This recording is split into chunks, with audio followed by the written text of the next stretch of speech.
And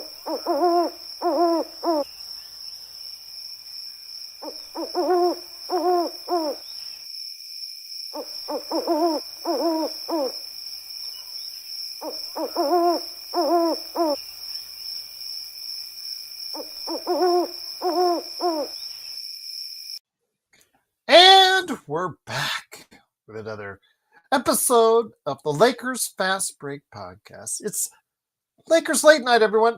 Just me solo for today. Joe Soro is going to be out for today because he said he couldn't make it. But it's, of course, Gerald Glassford. Thanks again for watching this. I truly appreciate it. Daniel Berry Sports Highlights in the house. Yo! Go ahead and make sure you check out his channel right away. Plus, also, as well, of course, I host the Pop Culture Cosmos, which covers the latest news and trends in pop culture each and every week, twice a week, wherever you get your podcasts. On our latest episode of the Pop Culture Cosmos, we talk big Marvel news, the future for late night television, and will anyone still go to Comic-Con later this week with Marvel and DC not being there? We go ahead and talk about all that and more right there for you at the Pop Culture Cosmos. Don't forget Joe Soro. He did have on the Dodgers game earlier today, which big shout out to Vari and Xbox, who covered the playback.tv/Joe Soro experiment for the Dodgers games, plus Joe Soro's thoughts on the Joe Soro channel whenever he gets the chance. Yes, I know they've lost again. They're in quite a bit of a funk, have been for a little while. Hopefully they will find some sort of offense here sooner rather than later. I know the trade deadline is coming up here in a few days, so I know that a lot of Dodgers fans are going to keep their keen eye on who the Lakers will buy into next to see if they can go ahead and cure their ills at this point in time. Amazing late night, and G shows up. Sorry, Tough. I wanted to go ahead and say, for you, Tough, I'm going to go ahead and email you about some information, see requests back and forth so I can see what I can do about trying to get that shirt in your hands here in a little bit. But we'll go ahead and chat on the email here, LakersFastBreak@yahoo.com here in the not too distant future. But I did say I would do a show. I promised Dean, I think it's a newer viewer. He asked if we could have another show today. I thought about it for a second at the time on the air, and I said, sure. So for Dean, I'm doing this for you, man, and for everyone out there. Hopefully you have enjoyed your day earlier today. By the way, like and subscribe. Make sure you go ahead and hit that notifications for all of us right here at the Lakers Fast Break. Want to go ahead and just ask you guys out there if you got a chance earlier today to see the statements that were made by Marcus Smart, who stopped by the Segundo UCLA Health Facility to go ahead and talk about, of course, how he got recruited by Luca Donic because he is now a member officially of the Los Angeles Lakers. He was there today, so very happy to see that everything went through right there for him. What's up, Serge? Great to have you here, my friend. Marcus Smart is now a Laker.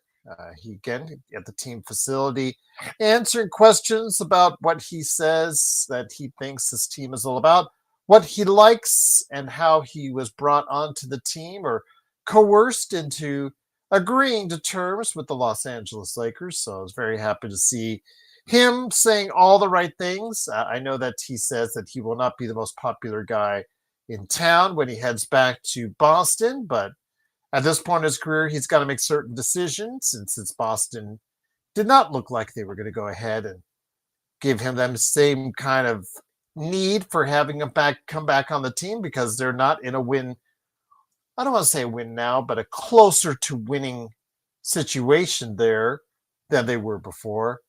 I think he had to look for alternatives, and I know a lot of people are glad that the Lakers are the place that he wants to be. For at least now, anyways, because it is a 2-year, $11 million deal. Second-year player option, so we will see how long he will stay here as a member of the Lakers. But that all depends on how much Marcus Smart has left. And that's something I want to hear you guys on. Because as you've been hearing Joe, you've probably been hearing other guys. You've been Magic on Joe Soro's channel. You've probably been listening to a lot of feedback from other Lakers channels out there. You've been probably listening to a lot of feedback from NBA analysts on the good and the possibly not so good of Marcus Smart being on the Los Angeles Lakers, I'd say it's a flyer. Take the flyer on a former Defensive Player of the Year. I know Chris Mannix from Sports Illustrated, he had some pointed thoughts. He thinks he can still help the Lakers.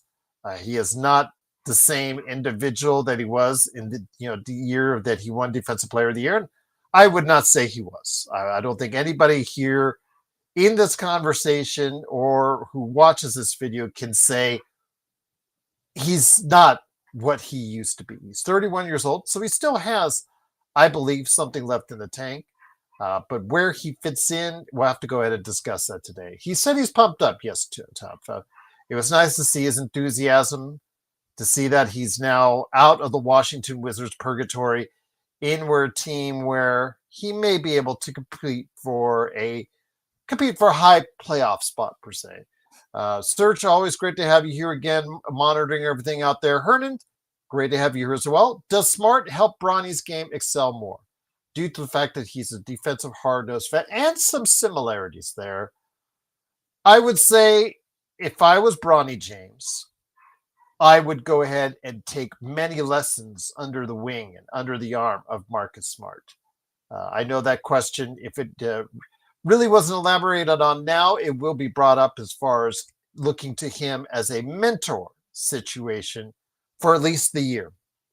And if he is smart, Bronny is smart, he can take some lessons from Marcus Smart. As far as one thing that Marcus Smart can bring, he brings a wealth of experience to the Los Angeles Lakers and a defensive acumen that even if his body cannot do everything that he used to do, he can still be able to work with his teammates to show him what made him successful. And as Joe mentioned, as far as one of the few guards ever in the past few decades to receive Defensive Player of the Year honors. So I think Tim's here. Great to have you here, Tim. He says, I think Smart can definitely help us.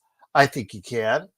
First, he has to stay on the court, because that's the first thing that comes to mind, because his career has taken a tailspin. I think everybody here can admit to that. His career in the past 2 seasons, since he was shipped out by Boston, he was persona non grata. It's funny because the other guy hot in the rumor bed, again, if you watch some of the other Laker channels that are on today, tried to really find a place for Jrue Holiday.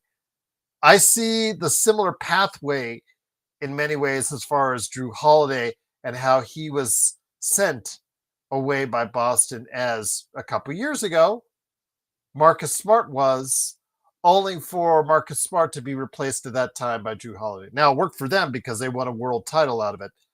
So you really can't fault them for making that move. But at this point, what does Marcus Smart have left? We're going to find out. He's going to be playing for a new contract. He's going to be playing for a multi-year contract. And in order to do that, he's got to play 65, 70 games at least of good, hard-nosed defense. He has to shoot close to 35%. If he's going to chuck at, and this is what makes Magic Man Sean Grice, I think, a little bit skittish on the signing, is the fact that he's been well known, especially during his time in Boston, as someone who's been very, friendly with the three-point shot and not exactly the most accurate at it. You can take a look at his numbers, but yes, I know that Boston fans, if you talk to them, have talked about over the years sometimes his ability to, or his, wanting to go ahead and take many shots, which are not always directed by the coaching staff. Well, at this point in time, again, if he gets close to 35%, I would be very, very happy that with that, because the fact at this stage of his career, him shooting at a 35% ratio would be among one of his best seasons of his career. And I think he can still play defense at a good level. I know Chris Mannix had also mentioned that he can no longer play against one. I think he can still play against certain ones, but I agree at this stage of his career, can he still guard the elite guards that are out there, the SGAs, I know he mentioned other people as well, De'Aaron Fox and things of that nature.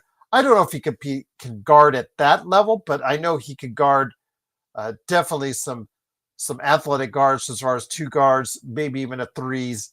He can guard there out there in the perimeter probably better than anyone else the Lakers currently have, in my opinion, even if it's not at the level it once was. So I think it is going to be a benefit for the Lakers.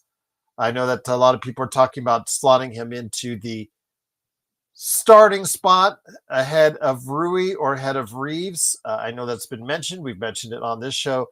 I'm not as keen on that, but I'll go that in a second here. I want to answer some of your comments and keep with you on that. Serge says Smart is used to the bright lights in Boston and he thrived. He did. Again, up into his defensive player of the year. The year after that, I think they kind of started to wear thin, a little bit thin. Serge, from what I've seen and what I observed, kind of wore thin after that. And he found himself, as far as playing himself out of Boston and moved on and shipped on to Memphis, and it kind of went downhill from there. But again, I think he has the ability to regroup that. And as long as the expectations are not too insurmountable, I think he can have a really solid year and a chance to make another multi-year contract for him because he'll be only 32 going into next summer. Vamp says, and welcome, Vamp. Truly appreciate it. Hope you like and subscribe. Do you think Jrue Holiday has a chance to be a Laker? That's the question I know a lot of people have been asking. And I mentioned it the other day. No, CCG. Joe said he's out, and most of the guys on the East Coast they're night. So I just thought I made a commitment to Dean. So for Dean, I said we would come on with the show tonight. So I said we're going to go ahead and do that. So yes, no ranting Joe tonight. Sorry, CCG. You got just me tonight. But to answer your question on Jrue, because I know Lakers in 5 and other channels and the LeBron wires and the Bleacher Reports of the world, they started talking about Jrue Holiday as a possibility. And I got to say, if they go that route for a player that I think is in steeper decline than even Marcus Smart, I think that would be asking a lot right now. Because again, he is 35 years old. He's 4 years older than Marcus Smart. And you're going to ask that guy to pay $32 million, then another $34.8 million after that, then a player option at 37 years old at $37.2 million after that. So that's over $100 million. $100 million. Xbox, if you want to come on the show, man, let me know. I didn't send the link because Joe said he was out tonight, so I figured everybody out. But Mark, if you want to stop on by, I'd love to have you on, man. I figured during the week. You said you're always busy during the week with work. But yeah, because Search, he's always busy during the week. He's doing his thing where he's like, he's got that work job though, telling people that, I can't help you out. I'm sorry. Can't help you out. Sorry. Can't help you out. I'm sorry. But no, just kidding you, Xbox. But yeah, if you want to come on the show, hit me up, brother. But I do want to send out as far as my thoughts on Jrue Holiday, because remember, with the Lakers and their plan, the Lakers have not gone all in this summer. They've been very opportunistic about the players that they brought on. And in doing so, they've really set themselves up to where 2026 and 2027, they would be more likely to be able to, as Joe said, he's still thinking the big fish will be out there or somebody will want to come play with Luca. I'm not so certain of it because everything has to fall in line for that to happen. But the Lakers at least will have cap space in 2027. So to get back to your original question in regards to Jrue Holiday, my friend, truly appreciate again you joining us like that. And I did send out the link, Xbox, if you guys are interested, Xbox or whoever's still awake at that time right now, if you want to go ahead and do that. But yeah, if you guys want to go ahead and talk about Jrue Holiday, I think you really have to go ahead and put yourself in check, because the fact is that's $100+ million still owed to Jrue Holiday for a guy that's really on the downside of his career. His defense abilities are not one thing once they once were. It's like we talked about with Marcus Smart. But Marcus Smart only costs us $5.5 million and $11 million if he goes ahead and accepts the second year. Whereas a player of similar ilk in Jrue Holiday would cost us $100+ million. So Vamped, with the mindset that Rob and current management has on keeping the books open for 2027, I think the chance of Jrue Holiday is probably, if they're smart, slim to none. If that's the case, 3 years, $100+ million for a guy on the downside of his career who is not shooting very well and didn't shoot very well last season in Boston. I just don't see it as a good fit.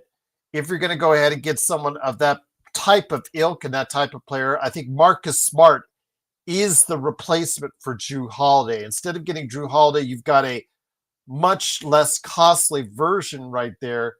So I think that would be a much better deal for the Lakers. Now, if Portland were willing to waive and stretch Jrue Holiday, like that seems to be the fashion trend that's going on in the NBA, that's still $20 million for them to waive. If they did it right now, that's $20 million a year for the next 5 years sitting on your books.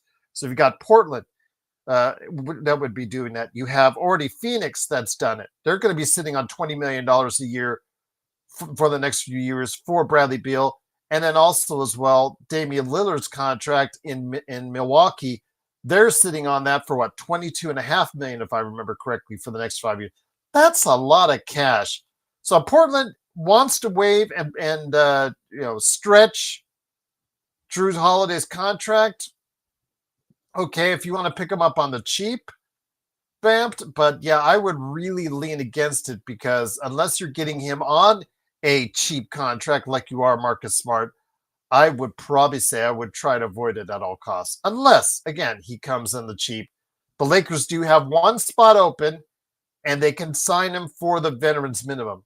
If that's the case, by all means. But I have a feeling if he gets waived and stretched, since the Lakers already got Marcus Smart, I would say he'd probably want to go onto another team or in another direction. That would probably be my assessment. But Raymond, smart move. Yeah, it's a smart move for Marcus Smart. I think, again, it's a low risk, high reward type situation. And again, he's got all the incentive, like many other Lakers on this team, where they can see the pot of gold, so to speak, at the end of the rainbow next summer if they play well.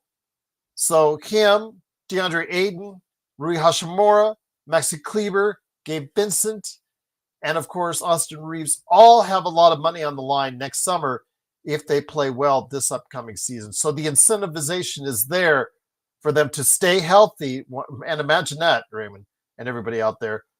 Just monitor how healthy a guy like Kleber or Smart will be as compared to their previous seasons. It'd be just interesting to see if that proves to be the case, because guys seemingly are a little bit healthier or they play with more injuries. They toughen out a little bit more as it gets closer to the end of the contract. Just saying. I'm just saying. But yeah, Jrue Holiday, I would in his current contract situation, I would heavily advise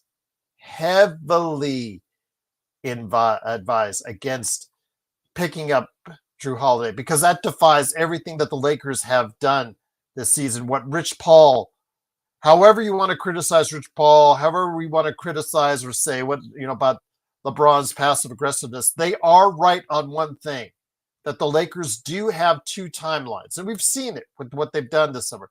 They've been able to get a center. They've been able to get perimeter defense. They've been able to get someone as far as bodies in exchange for DFS. But I just don't feel like they've gone all out. I just don't feel like they've made enough changes or done enough things to suggest that they're going all in for this season. And by doing that, they are still targeting like the Clippers are conveniently, and other teams. Cap space open in 26, of course, when LeBron's $52.6 million plus the other expiring contracts as well. If they don't bring them back, then you also have 2027 on the horizon as well if you decide to keep the books even open even longer. So it just looks to be and appears to be two timelines that the Lakers are following. Like, try and make the team trying to make the team the best that you can now without sacrificing your future. And we'll see what happens there. Raymond says no Jrue Celtics got rid of him for a good reason. Yeah, that they have no incentive to go ahead and keep Jrue Holiday. Jrue Holiday, downside of his career, also as well, again, not shooting very well at this point of his career, and he can't play defense like he once did, and he's still got $100 million. I still don't know how Portland accepted that trade. They must have really wanted to get rid of Simons really badly in order to go ahead and take on $100 million in contracts, because Simons is coming off the books this year unless Boston extends him for some reason. So yeah, that's just, I just don't get it. I just don't honestly get it. If you're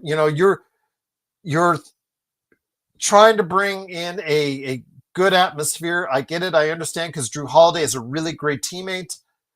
He's one of those guys that are great in the locker room, but $100 million for great in the locker room. I think you guys and I could be a great guy as far as cheerleaders, and locker room type deal, as far as that's concerned, for a whole lot less than $100 million. I'll just say that for sure. I mean, if you want me to do a rah-rah stuff like that, okay, I'll do like 10 mil. How about that? How about that indeed? But Search and Destroy says we're not chip ready. We need a miracle. Yeah, Search, when you look at the team, our team is competitive. Our team is competitive. I know that Xbox, I've spoken to a couple times for the past week. He's really high on the team, and more power to him. I think what I see now out of this team, as far as the overall depth of this roster, it's a little deeper than last year's team, which had no depth, as we saw.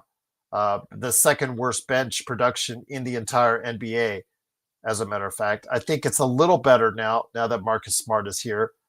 There's still no, unless Jake LaRavia really starts to find a groove, there's still no premium scorer coming off the bench. The shooter, Dalton Connect, the best shooter that we have, although if Jake LaRavia shoots like he did last season in Memphis, that would be a big win if he could shoot close to 45%.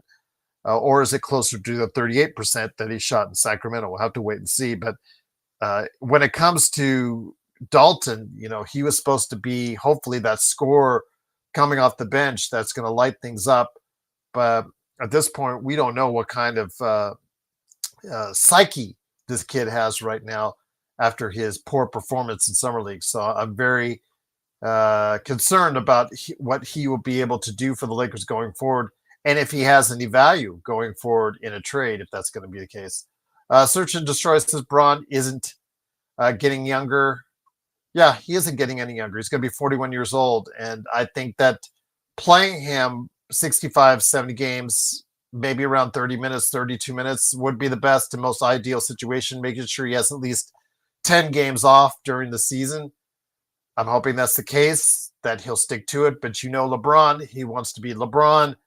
So whether or not he's going to be playing at full tilt, or he's going to be able to go ahead and make sure that he's going to save himself something for the playoffs because he's ran out of gas in recent playoffs, is going to be up to him. Because, again, it's always up to LeBron as far as LeBron's overall health is concerned. So that concerns me very much.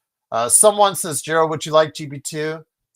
Yeah, I think GP2 can still give you something, especially on the defensive end and the perimeter. On that, it would help solidify you more.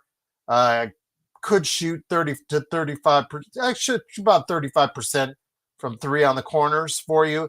I still would prefer an Intel. He's watching from behind, so he'll see this here in a few minutes. I still think that Amir Coffey is probably the best player available out there as far as the available free agents. not restricted, not restricted. Unrestricted free agents that are out there, I still would shoot for some Amir Coffey because what I've seen from the kid over the course of his short tenure in the NBA, I think the kid at 6'7", little more versatility, and then again, he not a bad shot from him as far as his productivity, and he scored just about as much. It's so weird because he scored, I believe, more points per game than Jake LaRavia. Jake LaRavia has the nice contract of 2 years, $6 million per year, I think, if memory serves. But Amir Coffey seems to be still watching, and I would fire my agent at this point in time. I would fire my agent indeed because I thought he would already be on an NBA team right now, and since he's not, it's going to be interesting to see where he goes because I think he actually has the ability to play at an NBA level and play on an NBA rotation. On the Lakers rotation, yeah, definitely. If the Lakers got him tomorrow, he would have a chance to make and earn minutes on their Lakers rotation right now. Search and Destroy says, I call him Jake Lasagna. Well, I hope, Search, that he doesn't play like Lasagna. Because remember, I've said before, Jake LaRavia, he got drafted by Memphis when he came into the league. And the first 2 years were less than productive. To say it nicely, they were so unproductive that, like with JHS, he got the final year, or in case of JHS's case, the final years, but he got the final year taken away from him on his rookie contract. So last year, essentially, the reason why he became an unrestricted free agent is because he got his last year rookie contract taken away because Memphis had lost faith in him. Now, he took note of that. He took note of that and started playing like the player that they had drafted. And you saw the results of that. Much more athletic on the perimeter. He provided a little bit even better rebounding than before.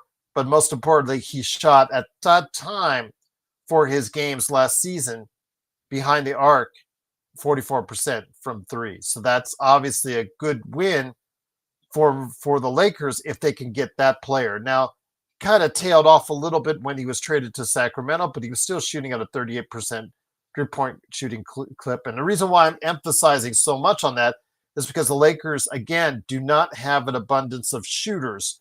Good, consistent shooters around LeBron and Luca, which is something of a need. And someone I'd probably say that would be my biggest concern if you had to tell me, and right now, having someone that can play both sides of the ball effectively at this point, trying to get them this late in the game is going to be hard. But if you had to give me as far as something, I'd probably say if you could find a 3-and-D wing, that'd be great. But the 3 has to be there because absolutely the Lakers need shooters, especially if Dalton Connect cannot give you what you thought he could give you, what he in spots last season he gave you. So, yeah, there he is. No, Jeremy. He said he was not able to make it. Maybe he's still crying over the Dodgers loss, but no, he's not coming on today. I just thought I'd pop in because I made a commitment to Dean. I said we would be on tonight. And for Dean and for all you guys out there, I said we'd go ahead and do something for you. So I'm here tonight for the rest of the hour, and we'll see how it works out. But yeah, Search, this is what this team is a see if it works out. But again, I will credit Rob Pelinka. I know I've been hard on Rob Pelinka as far as calling him not the greatest of GMs, et cetera, et cetera. Take a look at his history up and down as far as his player evaluations and whatnot. Dean, yes, did this show for you, buddy. I told you asked if we would do one. I did. I'm doing it tonight for you, my friend. But I wanted to say again, I will give him credit. If he does have the 2 timeline deal where magically, like Joe says, that somebody will want to come play with Luca in 2027, I'm hoping he's right on that. I mean, the Lakers name, the Lakers brand, Luca Donic, if he's here, which, again, from what I'm seeing and the fact that he helped recruit Smart is a positive sign. He may be leaning towards signing an extension contract next month when it's offered to him here in 2-3 weeks or whatnot. I am hopeful that he will do so. I'm now more positive on that. Now, financially, it's in his best interest to do it next year, but if he wants to do it this year, by all means, that'd be great. Jeremy said, yeah, I think we need daily shows, Jerry. That would be great. Well, I don't know if every day I'll be on here right now during the off season, because I don't want to overload you guys with the same subject matter each and every day. It gets boring for you guys, but it also gets boring for us.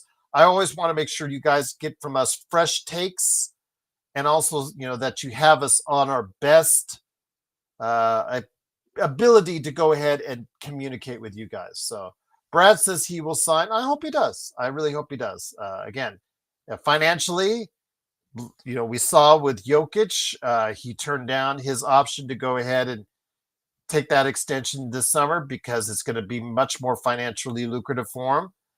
Now, if Luca does that, as far as accepts his offer here in a couple weeks, then that will mean he's going to send a message to everyone in the NBA that he wants to be in LA. He's appreciative of being in LA, but also I think he wants to stick it to Dallas as well. I think he's going to make a point. This is, as Joe said, that before the Luca Doncic vengeance tour, I think is in play. I think the fact that he's in really good shape says something. I know that the Las Vegas odds here, if you have him on your MVP ballot, I think you should strongly consider going ahead and putting money on him, as far as just $5, $10, seeing what it plays for you, because there's a great possibility that this could be a good season for him. And if that's the case, Intel says, I'll be in Vegas in August and October. I'll just shake your hand, Popfather. Intel, I think I will be gone in August from the 5th to the 13th, I think, in that range. But if you're going to be here in mid to late August, I'll be here. And in October, I'll be here. Yeah, kids are in school and all that. So yeah, that's no problem here. I'd be glad to shake your hand as well, my friend. I would love to meet you in person. You've been so gracious to us. I know we've always gone back and forth on some things, but you've always been very kind and gracious to us, and I would be truly indebted to shake your hand as well. Dean said, we need this during the workhouse. And you're in Australia. All right. That's right. I forgot. You're another Australian. Joe considers himself an honorary Australian. We've got Vari, aka Sports Baby. You got Mark, aka Xbox. There are Australians out there. Big shout out to Aussie, who is on Facebook all the time with us. I've met Aussie in person here when he was here in Vegas. Him and his family were tremendous. So I'm truly was blessed to go ahead and meet them. Yeah, all the Australians have been absolutely great. I don't know if they're great to each other, as I've seen with Vari and Sports Baby and Xbox, but the Australians have always been gracious to us, and we cannot thank them enough for doing so. Jeremy says, I think we agree finally on the Amir Coffee. Yeah, just again, from what I've seen, Jeremy, he would be the player I would actually sign with the veterans minimum if he were interested in that. But the question is, does Rob want to lead that final roster spot open? Because in case something comes available that's a little juicier, or if a trade offer comes by that you need to pick up that extra roster spot. I have a feeling Rob may want to keep that roster spot open, because that's what a lot of GMs do, at least going into the latter part of the season. Then they try to fill up all the roster spots so that they have a full roster going forward in the playoffs. Jeremy, why are there so many Aussies on this channel? Jeremy, Aussie himself, that's right. Big Jeremy. Sorry about that, my friend. Didn't mean to diss you at all. Yes, so many great Australians on this channel. Maybe the word gets out, man. We are just so blessed. Again, I've had people from all over the world watch this channel, and I'm truly thankful for it.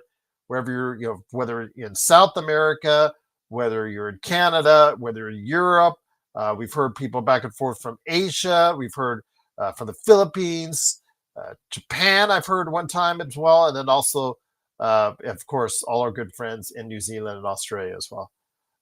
Do you know the Aussie arm wrestler? I don't per se, but maybe these guys do, because they're They're always up on their Australians, man, because these guys are great.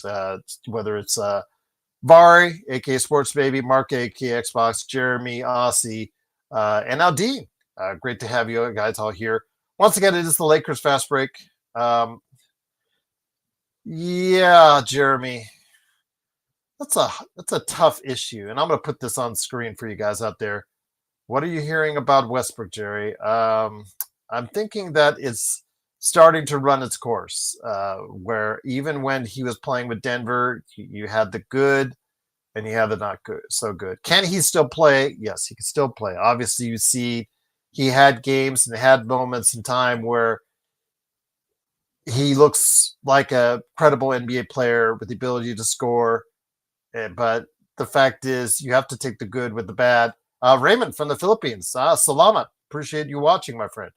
Antarctica listeners out there. Search, you're crazy.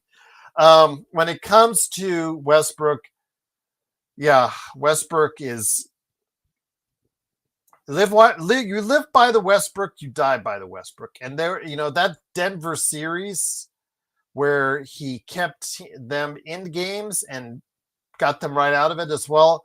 I think that's something where if you want to age, if you're a coach or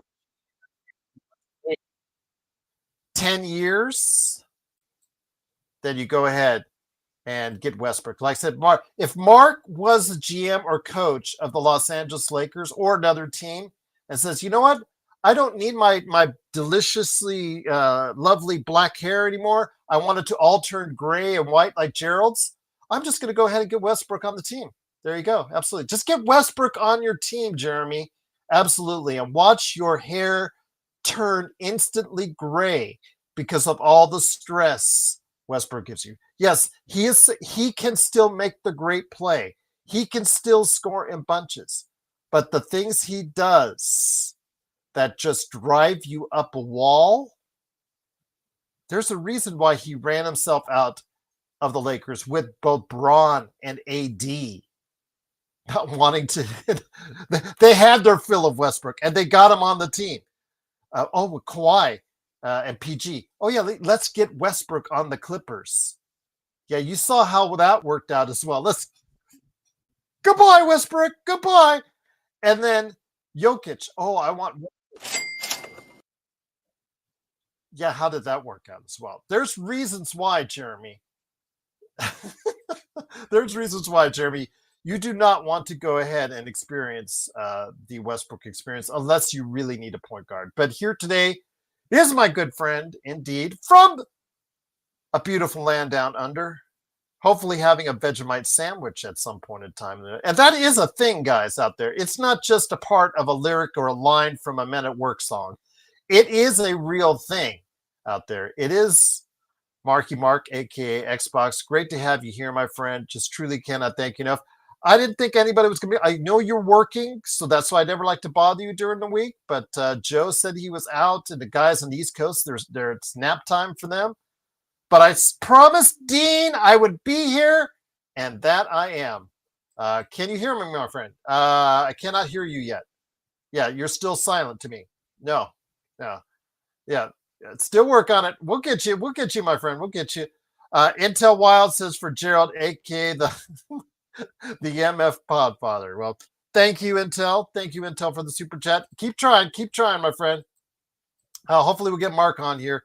Once again, it is the Lakers Fast Break. It is truly great to have you here. It is Gerald Glassford. Cannot thank you enough for stopping by. Truly appreciate it. Again, looking forward to still talking to you a little bit more about Marcus Smart, and hopefully we get Mark back in here to do so.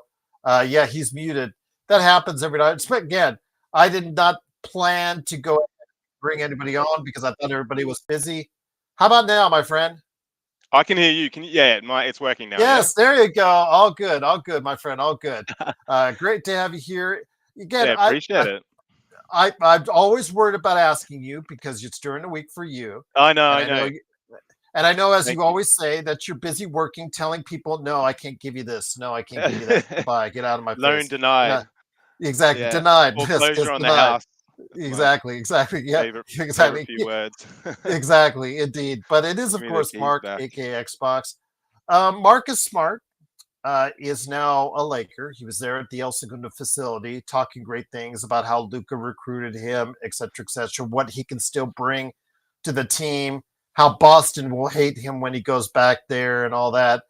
Because Boston fans are livid that he's going there. It's like, oh man, you can't go there. Well, okay, so you don't want him to take Yeah, it's like, $11 million possibly? yeah. Okay, yeah, Why'd you trade the okay. bloke? Are Yeah, are so you keen going on to him. pay him the $5.5 million instead of not going to the Lakers? Yeah, that's what I thought. So be that Yeah, as it, no, and Gerald, I spoke about that actually today with Sean and Vari on Ox's playback. And shout out to Joe. I know he's busy, but shout out to the chat too, man. Like I just jumped on. There's some lovely messages. Yeah, everyone's so nice. In the main in this group. So shout out to the regulars and everyone that's joining us for the first time. But yeah, for me, Gerald, man, I love it. Like Marcus Smart, he's going to be more motivated than ever. So we've got a motivated Aiton, we've got a motivated Smart, we've got a motivated Luca. Hopefully, LeBron James is motivated in one of his last years on the court. So there's a lot of motivation there, and there's a lot of upside. I reckon. I firmly believe Marcus Smart in Memphis, that was just a bust. Once Jar went down, I know we thought, okay, Jar goes down, Marcus Smart comes in for him. It wasn't like that. They essentially tanked after that. And he had his own injuries and what have you, Gerald. Then he goes to Wizards, was playing okay until they shut him down. He looks like he might have put on a little bit of weight, maybe potentially from not playing regularly. But dude, I mean, it's go back 3 years ago. The guy was a defensive player of the year. It's not like he's now 36 years of age. He did that when he was 33. He's still in a pretty sweet spot. So hopefully that motivation can really do something to him. And that's sort of the Boston, Boston essentially, he felt like a Boston kid with his green hair and all that. And they kicked him out because they thought he was the weak link in a championship team. Hey, turned out to be. But man, come join Lakers. And if you get a chip with the Lakers, man, it's worth 100 times more than your chip with Boston. So let's see, man. I'm really happy with it. but Obviously, they had to make the trade for who they got, Jrue and all that. We understand that. But Joe, it's not sorry, Gerald, it's, for getting him for nothing, it's a great pickup. And the fact that you mentioned before, Luca was involved with this. So if Luca's recruiting players for the team, it's a good sign. It's better than Luca, essentially being, in the shadows and not doing all this. He's saying all the right things. He's saying he wants to bring a chip to the city. Okay, he didn't choose to play here, but now he's here. He wants to be one of those guys that brings a chip. So, yeah, man, like, I know, yeah, I am possibly too bullish, and this is how often I get in the off seasons. I get very excited, but the thing that keeps exciting me, and Searchy sort of mentioned before, and you said it as well, we're not a chip team right now, but did you really think OKC was a chip team at the start of last year? Were you guaranteeing them they I were going to picked be them a for the chip team? finals, so That's a good I think. start, but But then again, did you pick I Luca was for the right on finals? one finals team. Well, admittedly, I was right on one finals team with Yeah, OKC. I was dead wrong on on the Philadelphia other. as Well, the other. That went to crap really really quick with those guys as far as their you injuries can't are rely on concerned. them, can you? But Not anymore. I'm not being fooled by that again when no, it comes to of Embiid and course, all that. Gerald. But there is a question for you by Jeremy here in a second. But I wanted to touch on one thing again. JSJ, unless it's a buyout, I would not even get close to Jrue Holiday. $100 million is left on his contract. Unless Portland waives and stretches him, I don't think anyone wants that contract. I don't No, understand even why. You can't even explain to me why you gave up an expiring contract in Anthony Simons for Jrue Holiday. I'm still trying to find the rationale in yeah. why they would want to take that kind of money on at this stage of the game. Yeah, but only on a buyout. But even if he was bought out, why would the Lakers have him? He's so much like Marcus Smart at this stage. A guy on the, well, you said there's a lot left in tank, but in the case of Jrue Holiday, he's 3 years older. No, 4 Yeah, years older. 4 years older than Marcus Smart. and you're asking him to do the same things he once did 2, 3, 4 years ago. And that's a hard thing to ask. Plus, like Marcus Smart, his shot throughout the course of his career has not been reliable. And it got less reliable in Boston, which is the reason why they sent him packing in the first place. So JSJ, he fits the same roles, fits the same needs. He has the same functions at this same the career as Marcus Smart. And I would say if you're going to take one or the other, maybe Marcus Smart, if he's healthy, is the better player right now. So I don't think that would be good. I think you're just that's repetition. That's the same player fitting the same needs, fitting the same hole. It would not be a wise decision to get even on a buyout Jrue Holiday at this stage of his career, Mark. No, like and Holiday's. I mean, he sort of needs to start too, Gerald. He's more of a starting point guard that feels out the game for me. If we're just basing it on someone that's coming off the bench and can add more important bench minutes, including defense, it's got to be Marcus Smart. Obviously, Jrue Holiday's had the better career and has been, had a better, at the top of his form in his career. He's been a better player than Marcus Smart at his peak. Sorry, that's what I meant. But at the same time, no, not for me. Like, unless we can get him for free, you're not doing, a buyout or whatever you say it. You're not doing anything to trade for Jrue Holiday, especially when we've got, the team as presently constructed with, the potential to move forward in 2026 and 2027 with other trades. I think it would be insane to make that, to make a trade for him. But that's just my personal opinion. He seems like a nice guy in that. I think I saw a little bit of a slowdown in his play for Boston last year. I know he was injured a bit, but he didn't look like the same Jrue Holiday to me. Whether or not that was because he played at the Olympics and things, not sure. But he's a non-factor. We've heard his name sort of bandied about this summer for us, but yeah, I don't see it happening. And it doesn't make sense with Luca in the team as well. You've got AR who's a ball handler as well, Gerald, and don't we still have Gabe Vincent? Isn't he lurking around as well? So we need shooters. We yeah. need shooters on this team now because you look at it. I don't know if you guys count Laravia as a 40% shooter. I mean, statistically, between both stops last year, you could say he's a 40% shooter. Outside of him and Rui, right now, those are the only two 40% shooters, unless you talk about LeBron on a good year, because LeBron on a good year is 40%, but then he seemingly takes the next year off from behind the arc, and then he somehow magically finds his Miami stroke again. So it's again, touch and go on that. We don't know what's going on with Dalton and what's on his head. So really, can you seriously rely on him to play any minutes for us in the rotation right now with the way his head is at? I really think right now that the Lakers would need to look at more of a athletic wing that can shoot 40% from three or close to it. I said Amir Coffey. Intel gets all the credit for that because Amir Coffey kind of fits a lot of those things that the Lakers should be looking for with that final roster spot. But at this point, the more this drags itself out, Mark, the more I think that Rob is going to keep that final spot open for as long as he can. Yeah, I think so too, Gerald.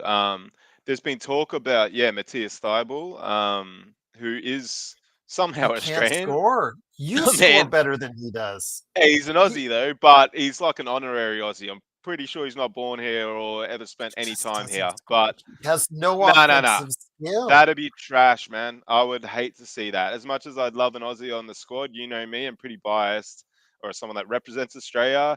Thybulle's not the answer for us. He can defend, sort of. Yes, he can't score. Yeah, he can defend, but he's also slowed down on that too. He's not a young man anymore.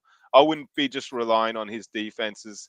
The reason you bring him in. No, absolutely not. Not when we need shooting. So that one seems a bit bizarre that's even been bandied about at the moment. But is he at a potential buyout? Is that why? Is he? No, well, he's like 10 to 12 million. But okay. But the thing is, Portland, if he's a potential buyout, there are several potential buyouts on Portland. I don't know what Portland is doing. They feel, I think, the way that they finished their season so strongly and with one of the top 5 defensive teams in the latter part of the year, that they are feeling a little bit frisky.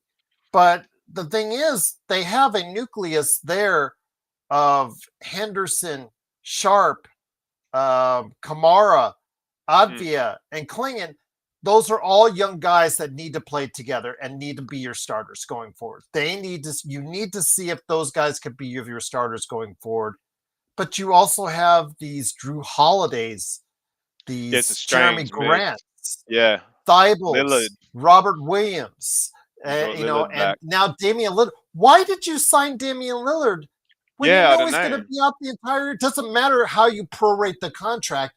You're still signing Damian Lillard to be on your team, taking up space. I know this sounds don't. stupid, but do you think he brought him in maybe from a coaching sort of mentor? It's a coaching / It has PR to be, move. obviously. Yeah. Yeah, so Which that's. is I mean, that's bizarre. why. But it just, I just don't get what Portland's doing. What I know they're that doing. Yeah. they think they're going to win. They think they can compete for a playoff spot or a play-in spot. Mm. I'm not sure that they can't, but I'm not sure it's in their best interest to do so. They should play those young guys, play young Hansen, who looked good. Just got to get some cardio. That kid needs to put him on the treadmill now, from now until training camp, because the kid blows up after 3 minutes. He's just blown up. But he is so skilled. Work on it. He is so skilled. Nobody was denying his skill. They just thought, is he going to be able to play at an NBA level? And it looks like he can. He just needs to get better cardio. But you got to give these young guys time in Portland, and I just don't know what's going on. I don't know what the vision is there. I don't know what they're doing.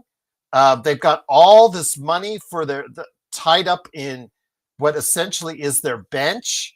Their bench, is infinitely more dollars spent than their young crew and their starting lineup, which what they should have. Yeah, that's motivating. I don't know. Raymond said it best. Portland is a mess. I don't know if it's at the level. I don't know if it's at the level of Phoenix mess, but it's very close. At least Portland with that young 5 has a future. Phoenix, I don't know what they're doing. They think they're going to feel frisky here. Think they're going to play for a play-in or playoff spot. This is a team with nothing but centers and shooting guards on their team. I honestly don't know, my friend. But yeah, it's that's what the part is interesting is the teams that are run better. We're going to see, I think, matriculate over the course of the season, play a lot better. And then the Portlands, the Phoenixes, the Sacramentos of the world. I think Memphis has, I don't know. I think they're going to figure out we're going to see one more year of Ja, and then we're going to finally get an answer on Ja. Man. Yeah. And if they get another half year of Ja, do you think it's actually bye-bye for Ja in Memphis? Oh, for sure. Like, I don't know. They seem to be imploding a little bit. I just, on your comment there about Portland and Portland being a mess, there is a few really badly run teams in the NBA, isn't there? Like when you look at teams like New Orleans Pelicans, Orlando, Portland, I don't know, Phoenix, the list goes on. They're run like absolute shite. And they seem like they're just there to make up the numbers. And that's what I keep thinking about this Portland thing. I mean, how bizarre is it that you wasted cap space on Damian Lillard when he can't play for a year? You got all Holiday for $100 million. Yeah. You didn't even get a draft pick for him. But it's like, is the NBA involved with that? Are they just telling him, look, you're a dumping ground? Like, do you know what I mean? Like, there's just seems some teams that are never going to win. I know Portland has had recent success, but how would you be being an Orlando fan, man? That's a joke. And so I don't know. Like, I just find that some of the teams are just really poorly run. They seem completely irrelevant. I mean, I'm glad we go for a team that's the exact opposite, but bizarre, man, bizarre. So I can't work that out. But at the end of the day, if we can pick up some bits and scraps from these poorly run teams will take it. But yeah, whatever, Portland, man. I don't like you. I've never liked you, and you're making stupid trades. Keep doing it. Like, that's fine. Which is going to be bad for them because right now they're in the process of trying to sell the team. Paul Allen's widow is in the process of Always trying to looks sell good. the team. So Yeah. in doing so, if you're trying to make your team look good to possible suitors, having these contracts like Grant, Williams is 12 million, but he comes off the books, or you could probably trade him if you wanted to. But Grant and Holiday and now Lillard on there, it's just I don't know. I just Yeah. honestly I just The shake my trade for head. Grant was bizarre, Yeah, but yeah. all good, all good. Have you heard anything coming out of Laker land in the last 24 hours or anything like that, Gerald? I saw a interview with Austin Reeves in the last week. He looked like he was, getting quite. He looked. I was saying this to the boys today. Austin's always someone that could potentially be a little bit fitter because he doesn't have Ate too that. much popcorn at the Thomas and Mack the other day Yeah. because Oh, my you daughter noticed? wanted to point that out when I saw him, is because that was the day 'Cause- that the Lakers, about 6 or 7 of the Lakers were there. yeah, JJ that's was sick, there, Rob Gerald. was there, the dab, around the Dude, world between LeBron was there, and all the Lakers on the front row on the opposite side of the Lakers bench all were eating popcorn, and we popcorn. He noticed was that just just chilling. Austin Reeves just digging in that box, Man, not hopefully it was lightly $4 salted. popcorn. Yeah, digging in that box, the guys Don't were. give any to Luca, So boys. yeah, well, Um, don't get. Good thing Luca was not there, but that's right. if you're saying about the shape and whatnot of Austin Reeves, again, Austin Reeves has a lot of money tied up in what's going That's on what I'm saying. going forward. Yeah, Um, motivation. I know a lot of people are talking about Marcus Smart should start. Marcus Smart should start. No way. For who you want to for Rui, and you want to For go Luca, 3 guards?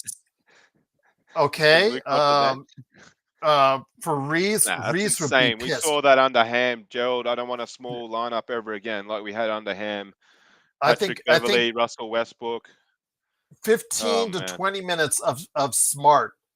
You 25. That's the most you should do at this point to maximize the abilities of Marcus Smart at this stage of his career. I just think that Yeah. if you come in here and expect Marcus Smart of 3 years ago when he won the Defensive Player of the Year, I think that's asking for too much, especially a guy who's only played 54 games in 2 years. But if you think that you can get something good out of Marcus Smart, try to be efficient with it. Again, if it helps cut down minutes for LeBron, that's the most important thing, because you've Sure. got to keep LeBron fresh for a playoff run. That's most Yeah. important thing outside of Luca. Anything else on this team, Mark? Yeah, completely agree. And at the same time, LeBron James has got to look inside himself and potentially seek that role out a bit too. He can be his own worst enemy at times with how much he does want to play, and we've always respected him for that, and that makes him one of the greats.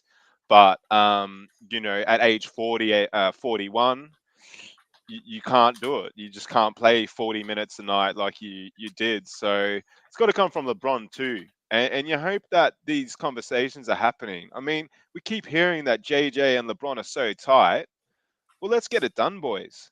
Let's actually make sure that the way we move forward is best for the team. Because all we saw late last year was the same crap we've always seen. It was go to LeBron for the last. Okay, in instances, yeah, Luca did get the ball late, but it was mainly LeBron. And we just got cooked because he was too tired. He'd play the whole game. So we've got to be talking now about how this team, as presently constructed, with a guy like LeBron that is still elite and needs to be used properly. You can't use LeBron like we did in our championship season in 2020.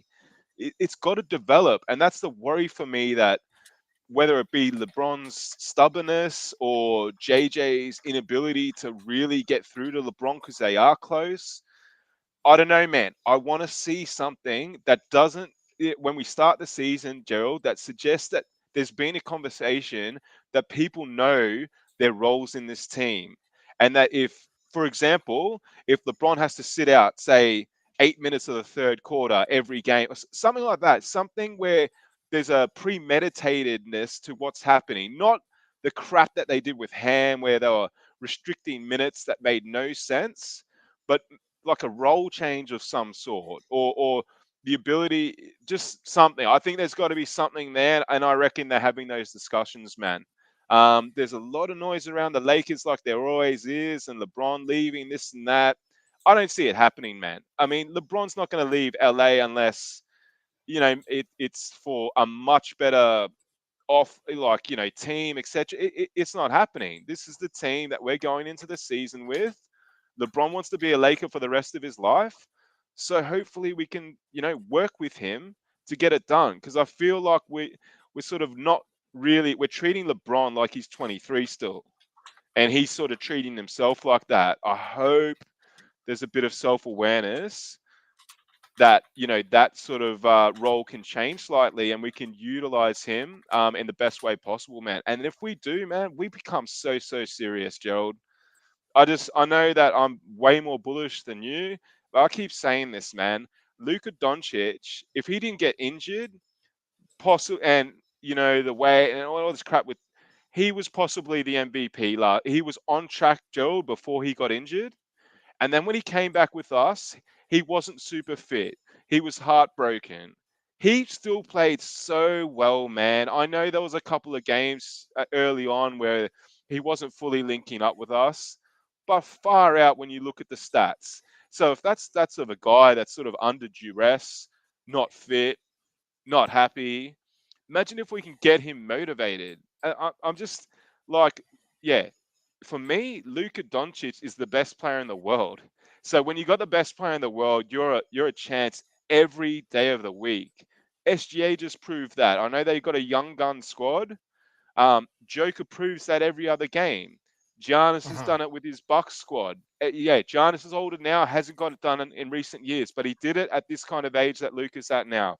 Tatum, man, for me, if Luka's fit, Gerald, he is, and doesn't get injured, we're right up there, man. We are right up there. And I was telling this to the boys the other day. I cannot believe, and we don't talk about, betting odds on this channel and stuff, guys, but just in terms of favoritism, I saw that the Lakers were 7th favorites behind Orlando, which honestly made me laugh, and I couldn't stop laughing. But you got the likes of, I know you like the Houston boys, but turn it up, man. Are you telling me that Houston team is better than a Luka-led Laker team? I just can't get my head around it. I can't. I think they're a deeper team, a better defensive team, but remember they also had a better record than the Lakers. Playoffs?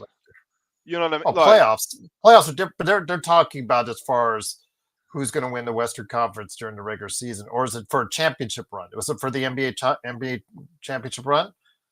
I could still see that happening because of the Kevin Durant trade. I think the Kevin Durant trade was trade.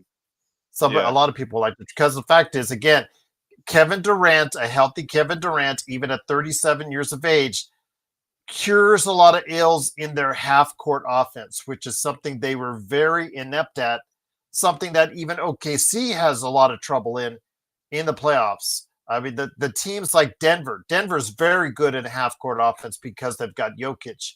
Now you have one of the all-time greatest shooters and scorers, someone that is used to taking, especially at moments of need, you're coming down to the last 5 minutes of the game.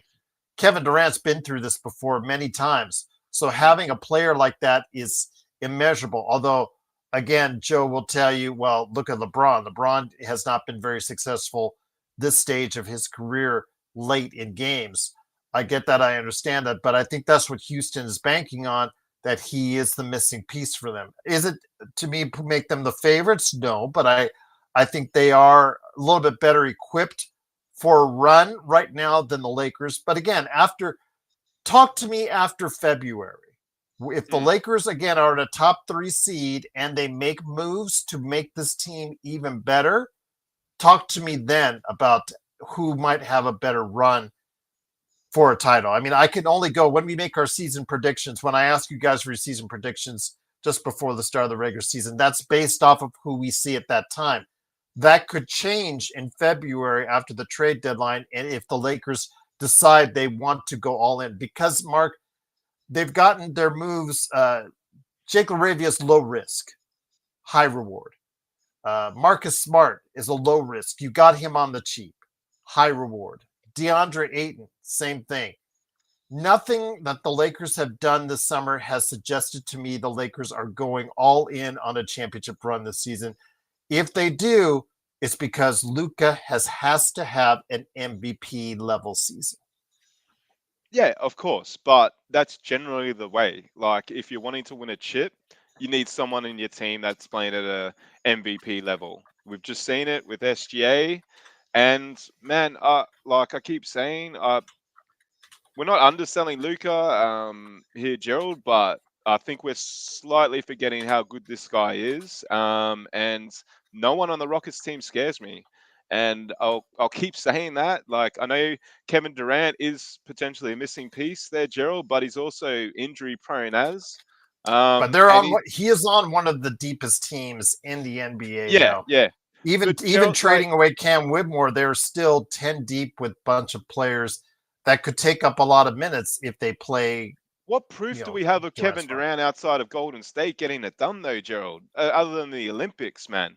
I mean, yeah, okay, the inch behind the line or the toenail on the line or whatever, man. He let himself down. He did nothing in Brooklyn other than that particular playoff series.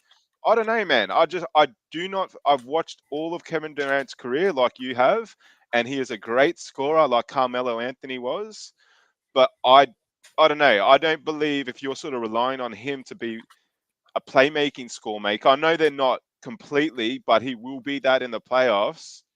Nah, doesn't scare me. Fred Van Fleet doesn't scare me. Yeah, they do have a deeper team and they've got some good, serviceable centers, tough centers. But again, man, if Aiton is playing at his level, if Jackson Hayes is giving us what he did in February last year off the bench, yeah, sorry, Shengun, and that we can shut you down, or you can score your 20 points. Luca's going to have 40. So that, like, yeah, that their depth is better, but our top five or our top, our elite talent, I reckon's better, and that's in my opinion. So, I've told you this before. I was once a Rockets fan when I was a lot younger because I got a show bag that had a Rockets thing in it. And, I didn't mind the Rockets when I was young, but I don't feel the same way about them right now. I still think they've got some big weaknesses with guys like Fred VanVleet and that. I mean, he was absolutely cooked in some of those playoff games, and he's super small. So, but anyway, we don't have to talk about Houston the whole time. No, I don't mind. But We got plenty. We yeah, have plenty of yeah, time to talk about it now that there's no basketball action right that's there. true. But Why do yeah, I we'll see? see. No worries. Mavs. The Mavs could surprise, but that's up to their guards because without Kyrie Irving, I think a lot is going to be dependent on their guard play, even though they have probably the best front line in all of the NBA with all the bodies that they have there. If they're all healthy, the front line should be great. How much will they get from their backcourt? That's the question with Thompson, with Christie, and with D'Angelo Russell.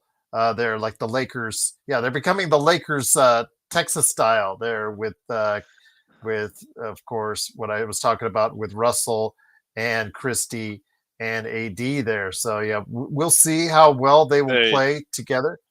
I Waiting for remember we were Kyrie. muted a trade, and it was a funny trade. I think Laker Tom had put out or something like that, which involved Max Christie coming back. And I was keen on it, everything but Max Christie. I still think the guy is average as. I know there's a lot of love from him from Lakerland, but he proved in some of those games when they relied on him in Dallas late, he went to water. So, yeah, Dallas, good for you. Obviously, they're going to be good, Dallas. Like, if they have a full squad, a full fit squad, which might not be the case with Kyrie, obviously out for the majority of the year or the whole year. And look, YYC says it, and I'll admit that too, man. Cooper Flag looks so good, bro.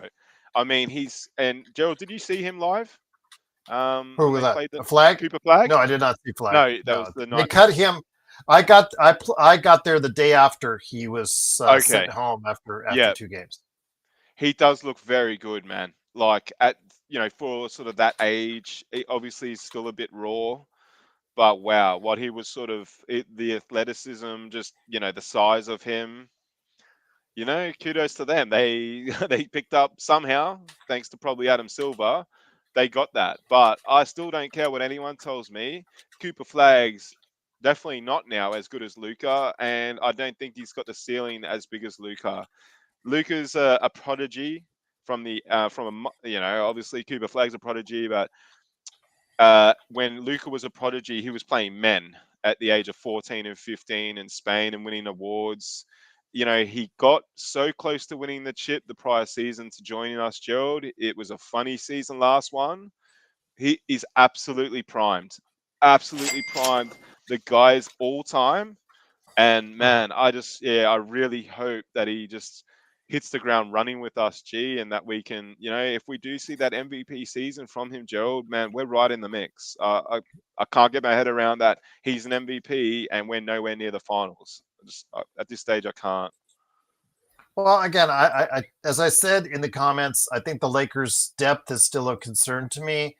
I would not put them in my top three, but again, if they're right there in that mix with Minnesota, the Clippers, Dallas, San Antonio, Memphis, the Lakers are right in there in that mix, 4th through 8th. Anything that goes wrong with one of the top 3 teams, and the Lakers could be right there, especially if Luca has a MVP like season, like I'm thinking he will. So I think the Lakers will be could be a title contender with the right breaks. So we'll see. But Intel Wild, cannot thank you enough. So kind with the super chat. Truly appreciate you doing so. I think you just chipped in $30. Truly appreciate you doing so. 32. Yeah, absolutely. Just truly cannot thank you enough. What a good. As always, either or not. So either or not. I think he was referring to staying for another half an hour. He was challenging you. Oh, okay. Yeah, I can $30. stay. Yeah, I can stay for a little while. That sounds good. But he's always watching from behind, so I always worry about that. So that's why I'm like, he's never with us live. He never hits the live button on the screen. He always goes from behind. So I never am 100% sure of where he's at, because he comments in real time, Mark, but he's always watching us in the past. Gotcha. So, yes, we're in the future right now for Intel. So yes, hello from the future. Hi, Intel from the future. There you go. Indeed. And actually, Gerald, I'm about 17 hours ahead, so there I'll you see go. you in a day or two. Intel, absolutely. But yeah, mad. Kudos to you supporting so much lately, and I know that he's back in blue, so he's very happy as well. And it's always good to see Intel and the other mods, man. Everyone really likes such a good chat at times. Hey, I know there's some infiltrators, but in the main, it's a great chat. But yeah, we got some positivity there. Was it Brad saying Luca's already goated? Fair enough too. Well, again, I think he should be a strong candidate for MVP, seeing the kind of shape he's in, and I'm looking forward to a great season from him and being able to put the Lakers on his back. And who knows how far that can go. I know that Mark is really high on the team. Again, I think this team will be competitive. I'm not saying they won't, but we will definitely see what's going on. Kaio says, if the West is so deep, what makes us think an LBJ eating fit? It's almost like I'm reading Joe Soros or something. Eating 53 million and not having cap space makes us win. Again, Kaio, you're right. He is eating 53 million of cap space, but if he's healthy and he has enough rest leading into the playoffs, you never know. Backed by Luca as a 1A and number 2 guy, still could get you 22, 24 in a playoff run. 5, he can get you 7-7. He can get you numbers. Defensively, you're right. I cannot argue with you on that. Defensively, it's spotty at best as far as what kind of output, even in the playoffs, he can give you. But offensively, he can still do things in the league if he's not physically tired, if he's not gassed. He can still do good things. He did good things in the playoffs the first halves, but you saw him gas out. You saw Luca gas out time and time again in that Minnesota series. I think we have to do things in order to make sure that those guys do not get gassed out.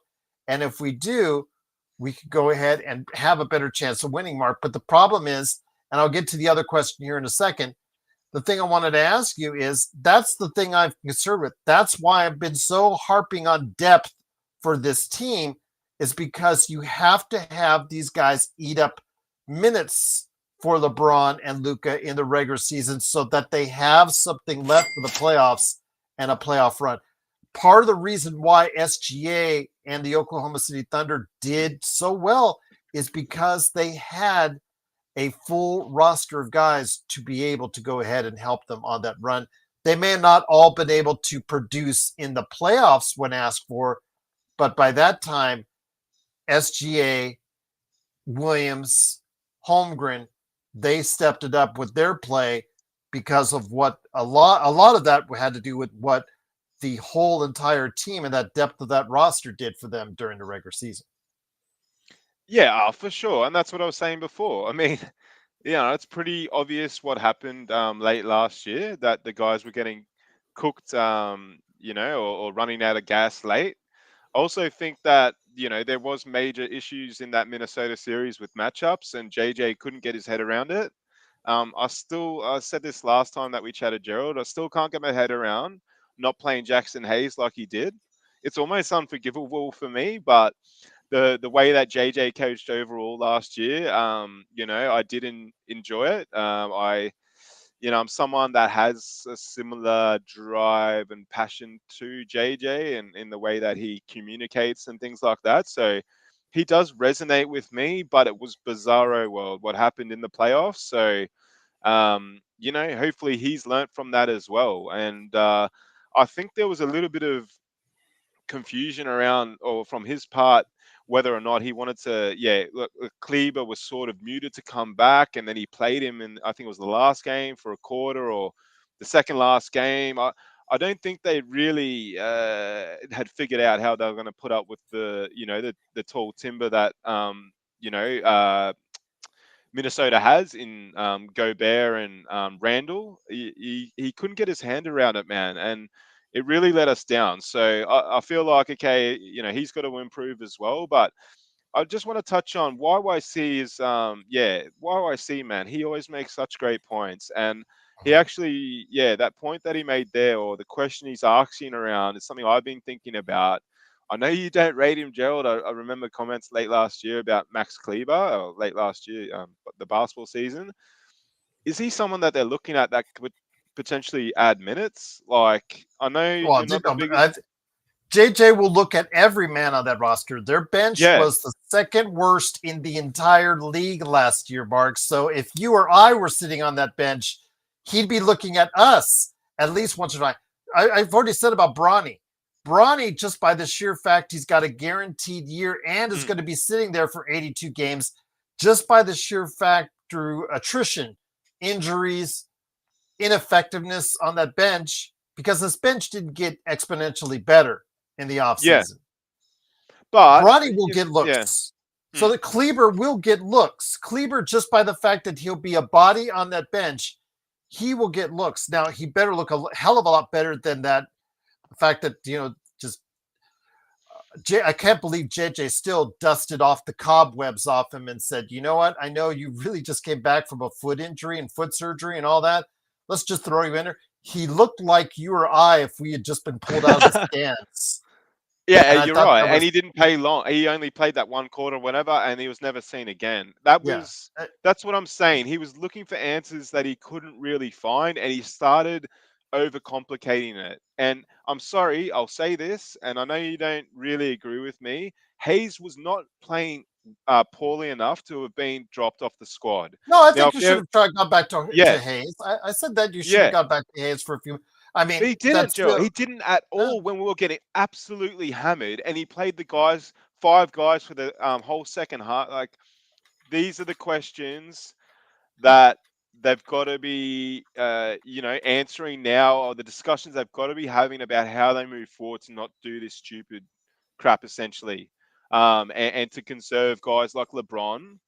because just think about it. Like, if you just said to yourself, okay, LeBron, we're not going to play you for the first 5 minutes of the third quarter because we want you to have energy for the last 5 minutes of the third quarter. Like, it doesn't work that basic, but there's got to be something like that, a sacrifice of time during the game where okay, you're doing this because you're going to do this later in the game. You're going to come on and impact later in the game. That's the discussions that got to have. Surely AR, Marcus Smart, Gabe Vincent can carry the team, Luca, for 5 minutes so LeBron gets that extra rest. I just hope that they're having these discussions and they're not looking at it like, okay, LBJ is playing 40 minutes. Do you know what I mean? That's where we're going to fall apart, man. If the logic is LeBron's still a 23-year-old player, we know that. But if they're not thinking that, Gerald, and we can utilize him properly, far out, man. LeBron James at times last year was unbelievable. Like, he had some. I know he dips and spurts with his threes, but he's improved a lot from three, man. And there was times where he was keeping us in games and that. So I just, yeah, keep Who is saying it, this? Gerald. LeBron, like Oh, yes. it bits and spurts, he had some great, yeah, he's very up and down with his threes, but at the same time, he has improved a lot from when he was younger. I'm just sort of saying, like, He you, had those years in Miami where it was good and then it tailed off.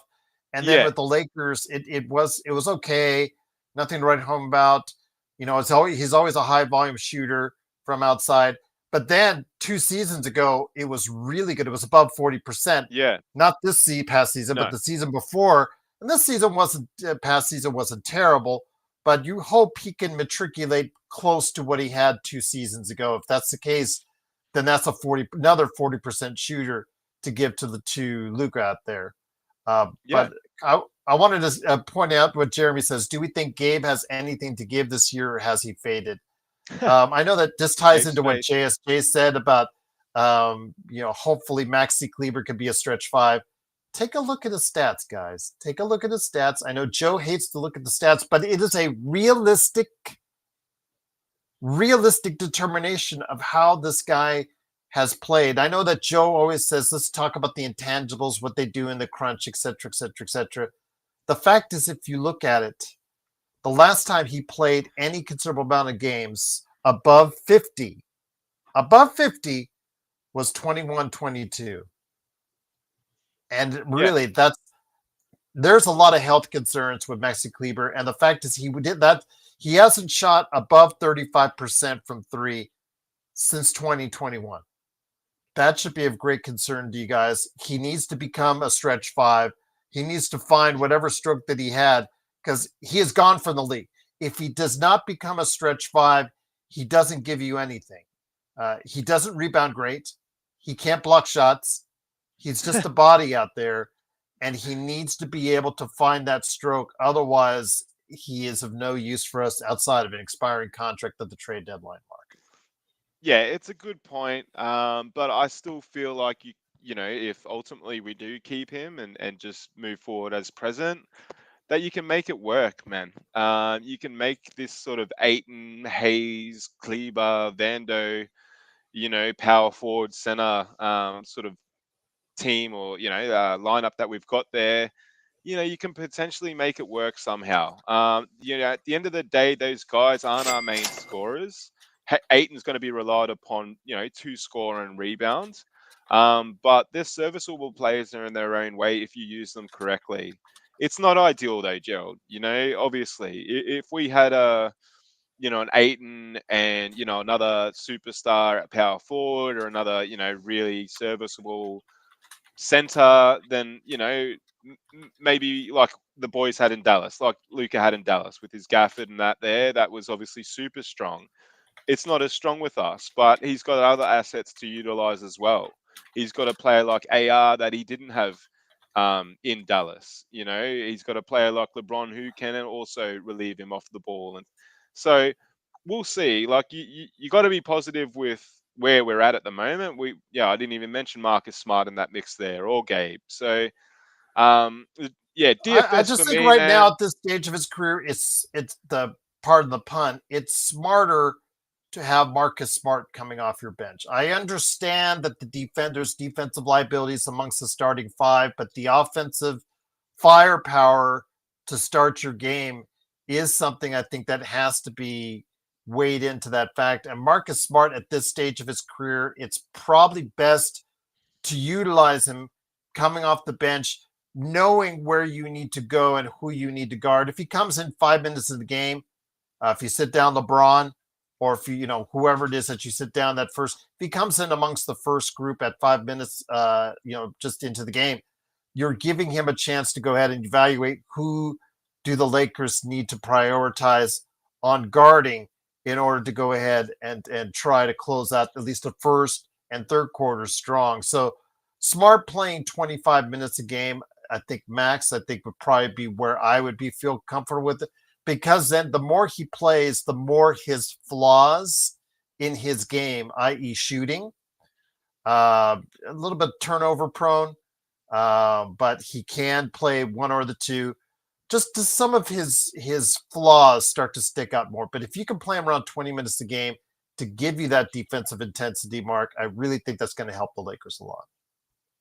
Yeah, for sure. That's why they brought him in. He's not there to start. He's not there to take AR's spot. That's absolutely insane for anyone to think that right now. Now, if that develops over time, that Smart is playing out of his, skin, and at the same time, there's a little bit of a drop off from AR.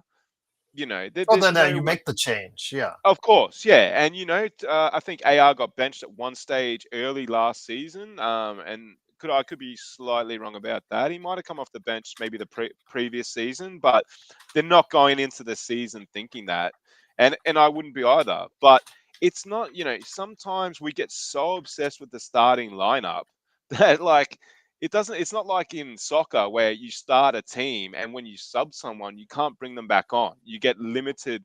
In soccer you get 5 subs. So if I bring LeBron James off, he can't ever come back on the game. At the end of the day, you can start a lineup and make the trade within, or make the change within 1 minute if you really want to. So I'm not getting obsessed with who's starting and stuff, but at the end of the day, what Marcus Smart role should be in this team is a lockdown defender. Is someone that can lock down with Luca, help him out on the defensive side, and then Marcus Smart is not with Luca on the court, that he potentially is running at the point. They might not even run him at point. They might have AR with him. They might have Gabe with him. I'm not too sure how that's all going to work, but I completely agree with you, Gerald. We're not coming in. He's not coming here to play like he did in Boston, but he's coming here to be utilized in a better way. And that's what I'm saying about this whole team. I know that overall we're sort of like, oh man, this squad, blah, blah, blah. But if you can utilize the players in the right way and get them all to buy in, man, I still reckon Luca can stir the pot and cook something quite special up. I seriously do. So, and I still like the other thing I keep thinking, Gerald, is that we don't want to rush things either. Like Rob, for me, I know he's made a lot of wrong moves, but the one thing that I'm giving him credit for is I think he's been at the forefront of the integration of Luca. I don't know.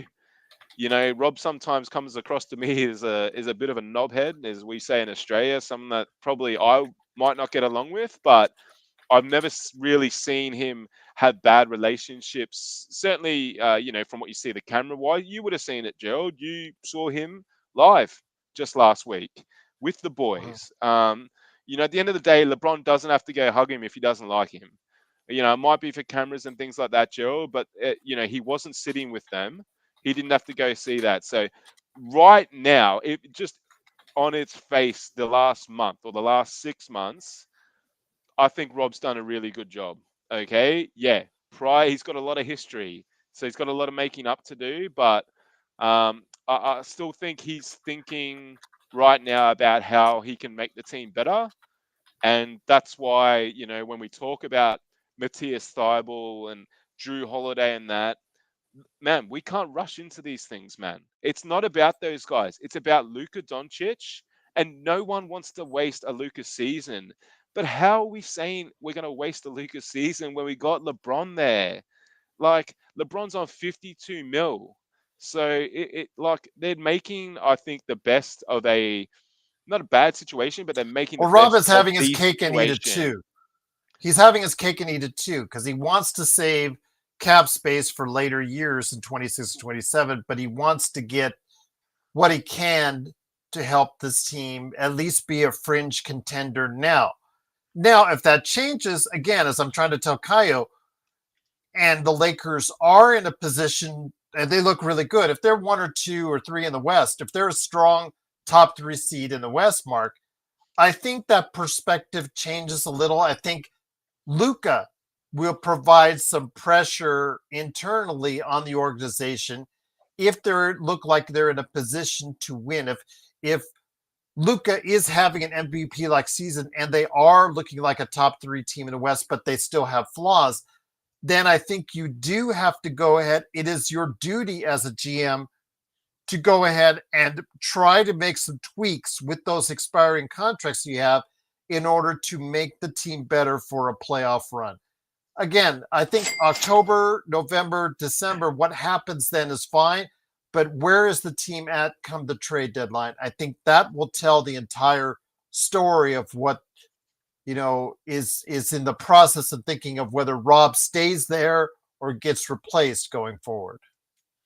Yeah, for sure. But again, I'll just 20 reiterate. minutes more.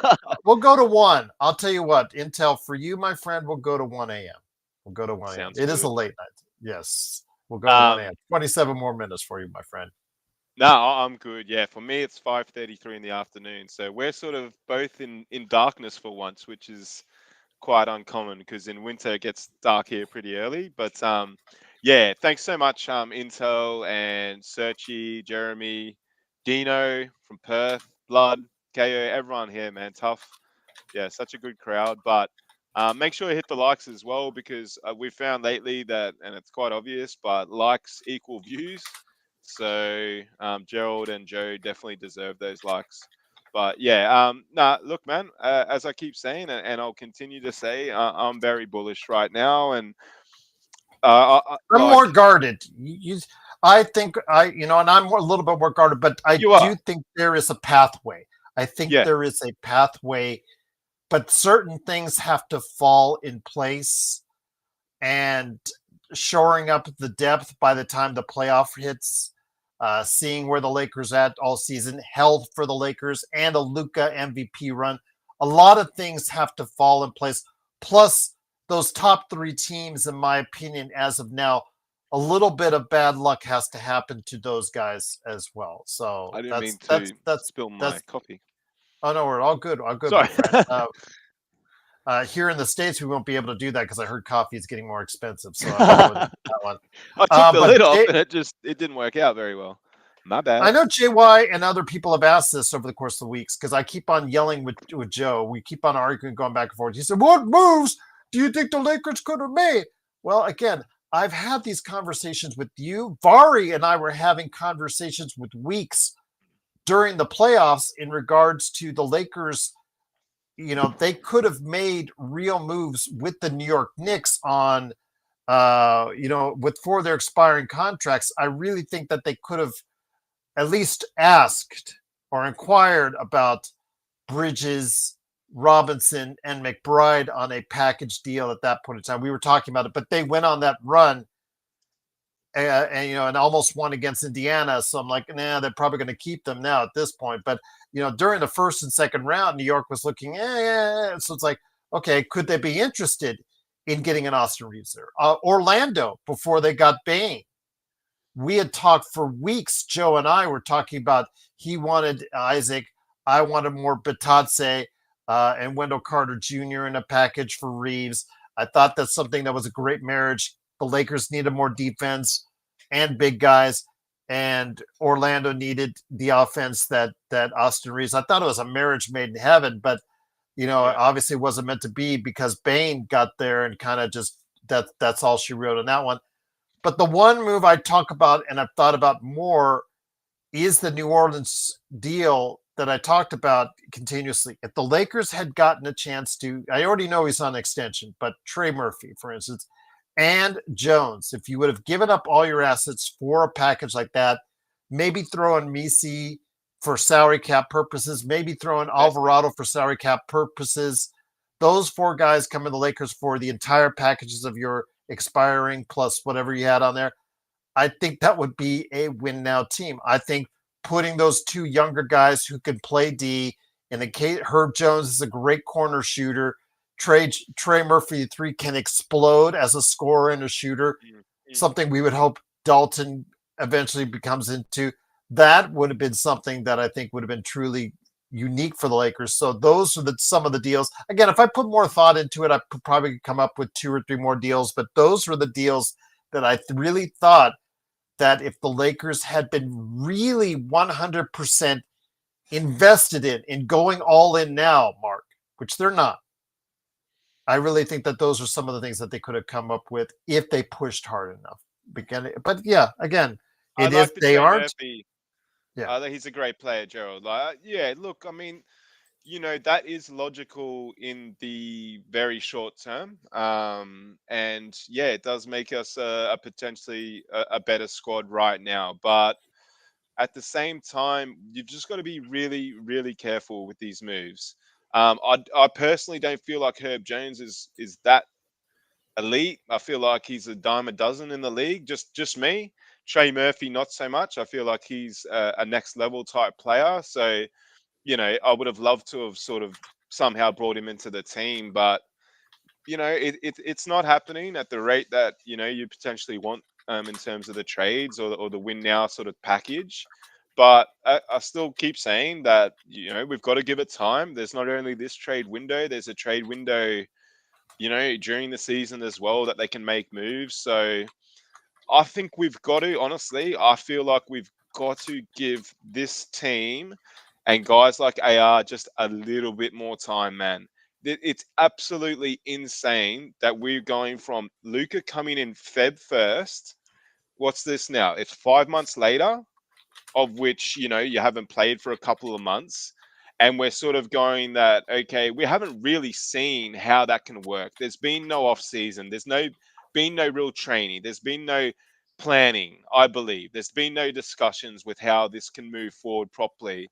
They start having, like, man, I'm sorry. Like, at some stages last year, we were saying that AR, okay, some people have completely changed their mind. But at some stages last year, even people in this show, chat everywhere, were saying that AR was going to be an all-star next year. And then all of a sudden we want to trade the guy. So, like, don't get me wrong, AR and Lloyd's back for Lloyd somehow comes out of the woodworks when I'm on the show. And Lloyd's not the biggest AR fan. He wants him gone. and But I see why. I mean, we've been yeah, critical of him on the show. He plays terrible defense. I mean, the only time he ever played yeah, acceptable defense was in that round with Denver when he held or he played really hard on that end, but he had nothing left on the offensive end. So because of his, I guess, lack of athleticism, he can only commit to really one side of the ball. And last year he said, I'm going to commit to the offensive end and be 25-5 player because he knows eventually that's going to be more financially lucrative for him. He can't play really great or even acceptable defense at times for the Lakers. So I get Lloyd's understanding on that. But Marcus Smart at 31 years of age is not the Marcus Smart of 27 years of age. I think that has to be made clear. I think coming off of 2 years of relative inactivity and injury, you have to be careful with him on how you utilize him.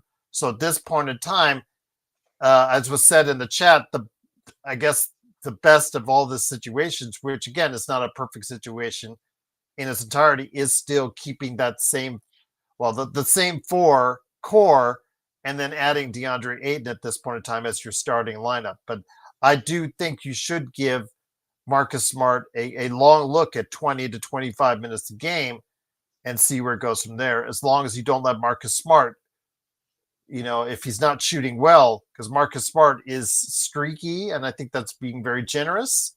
If he shoots close to 35%, I think it's a big win for the Lakers. If he gives you more than 60 games, it's a big win for the Lakers.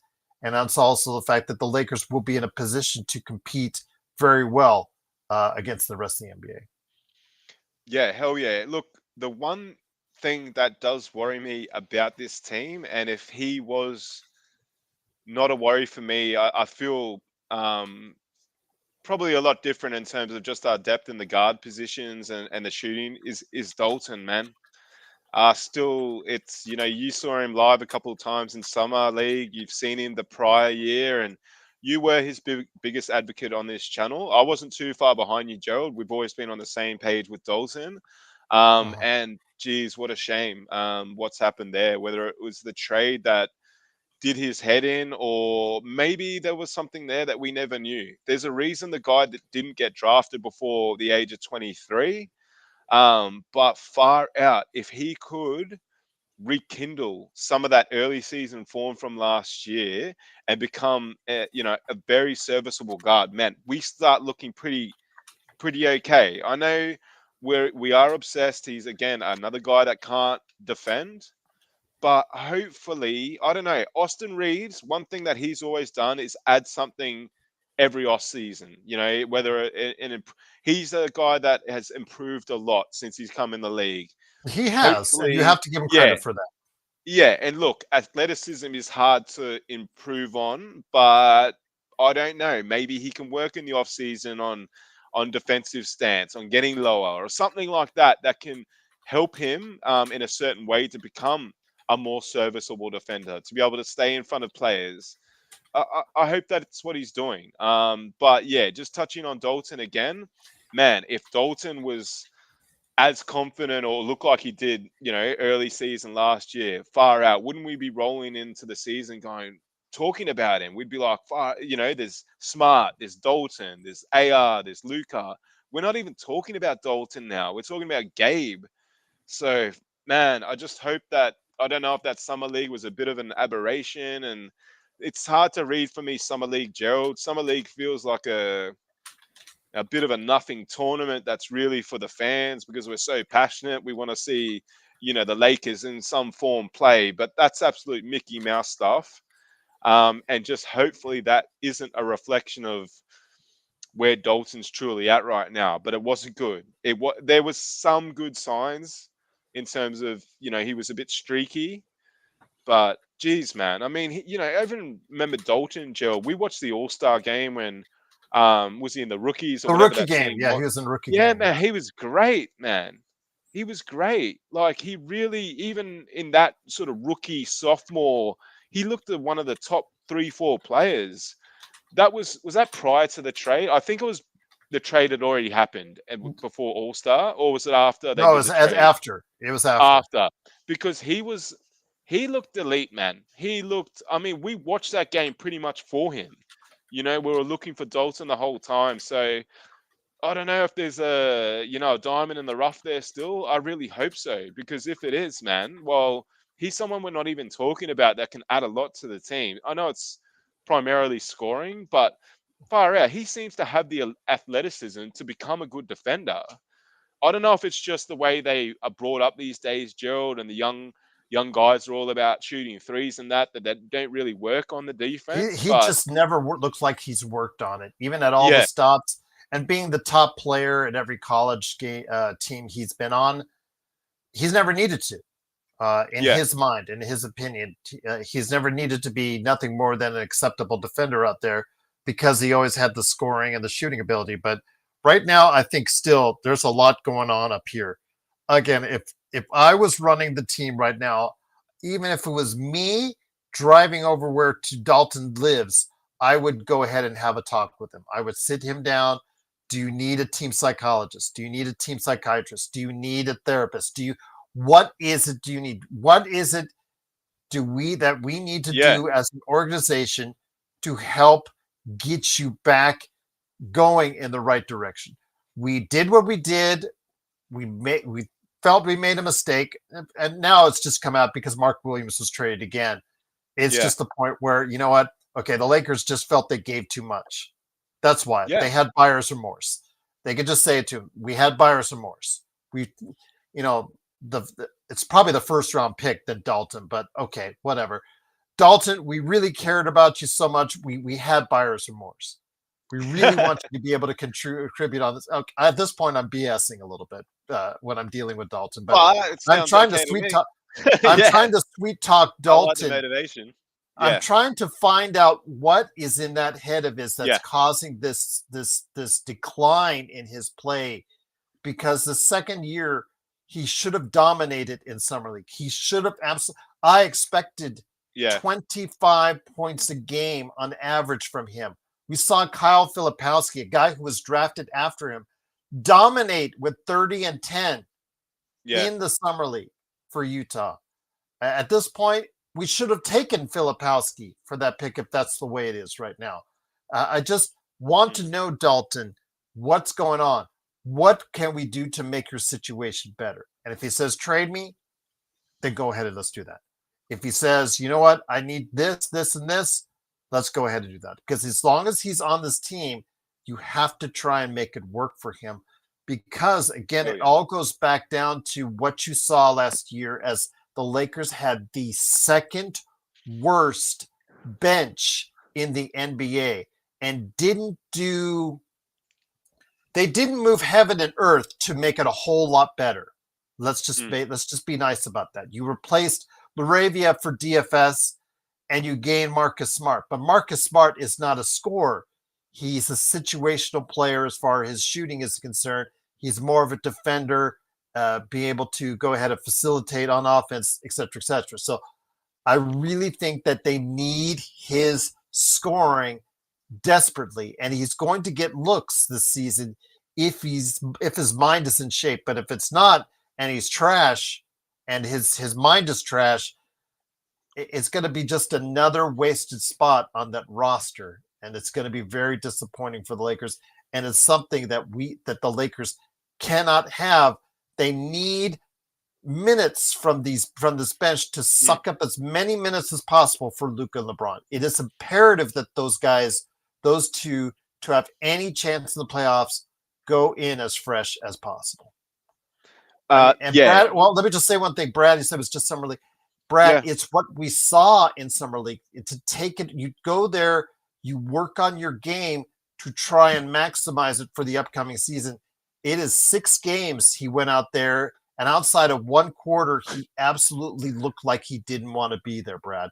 That is an absolute concern. And based off of what we saw after the trade and how he came back, Mark, where he only had like one or two good games to my memory, Yeah. it should be a big concern for all Lakers fans. You could just say it's just summer league. That's fine. But other players of his tenure in the league were taking advantage of it to work on skills, to improve. He did just look like he was going through the motions, and that's not a good sign for him going forward. No, you know what? But man, I also have to, we do need to acknowledge a couple of things with Dalton before we go all schizo that he's not playing well. He got drafted with Bronny James. I mean, that for a scenario is probably the toughest draft situation you'll ever face. To have someone that's been drafted at 55 have like way more kudos than you, or fanfare, blah, blah, whatever it might be. I think it was a very unique situation that he did find himself in, Gerald. He also played really well, and they started glazing him way too much, man. I'm sorry, when he had that 37-point game, which obviously from a rookie's great, but at the end of the day, he jacked up as many shots as he did. He was the offensive focal point for that particular game. You can't come out as a leader like LeBron and do his stupid stuff on Twitter and say that this dude is the best pickup at this at pick 16 or whatever in the history of the league, or how stupid are all these other teams for missing out of him. You're absolutely glazing a rookie. So I think like to if you're looking at from a Dalton's defense perspective on how he's acting now, it's not exactly been the greatest ride, okay, for a rookie. It hasn't just been a standard year. The bloke got traded when we thought he was a star and blah, blah, blah. So he has to get his head right. It's something that you can obviously see. There's at times where he's been on the bench, he doesn't look interested and things like that. that's going to be the key here, Gerald. That's why he wasn't drafted till 23. There's possibly something, there's a screw loose, for a lack of a better terminology. Not saying he's a crazy person, Well, I but think there's this something missing there. it They've got speaks to to a find it. larger thing, though, Mark. It speaks to something larger with him because I talked about all season long. Why is he not playing regularly? You're asking why is he not? Guys out there, why isn't Connect playing more? We always go ahead and say it's because of his defense, which he looked like one of the worst defenders, period, in the NBA. Full stop. Yeah. Yeah, no, Nobody you're can right. take that away. He looked Yeah. like one of the absolute worst defenders in the NBA. No, he did, But man. as a bigger thing, his softness. Mm. He looks as soft as He's very tissue, soft. my Yeah. tissue. Yeah. But the He thing is, can't. that's also something to do with up here, the ability to want it, the ability to go after it, the ability to have the desire to play with more force. Some of that is on the mental side. So It is. it just says, I don't like to say that he's soft. I don't like to say he's mentally weak or anything like that nature, but something mentally is just causing him, even since he got in the NBA, to play at a softer level. Again, I go back to that play in Philadelphia where he had the ball, he got the ball in a rebound. The Philadelphia player just came and walked up to him like right now. I would take that cup, walked away, and I would just take that cup away from you without even trying. And it was just, I could not believe my eyes to see how easily it was taken away from him. Like he was just almost handing it to him. And I'm just Yeah. telling myself, that is someone who needs to play with more force. And I think it's a bigger issue with Dalton in regards to, yes, is he butt hurt as was described by Kaio in regards to the trade, what happened to the trade, and he's still holding it? Yes, but I still think there's something there mentally that is not allowing him to play with more force, more heart, more energy, and more strength. And maybe this is something that the other 15 or so teams realized, because remember, they in the draft room, when you go to Chicago Combine, Mark, they take you aside, they talk to you, they ask you questions, they try to test your mental abilities during that period of time. They also talk to the coaches, and in his case, he had multiple coaches during his tenure in college. Maybe all these other teams got the word on something on him that they didn't like, which may have been part of the reason for his downfall in the first place. Again, a very talented player, very skilled, and if he ever gets his head right, could be a lights out shooter for any team that he plays for. But the problem is, will he get his head right for the Lakers?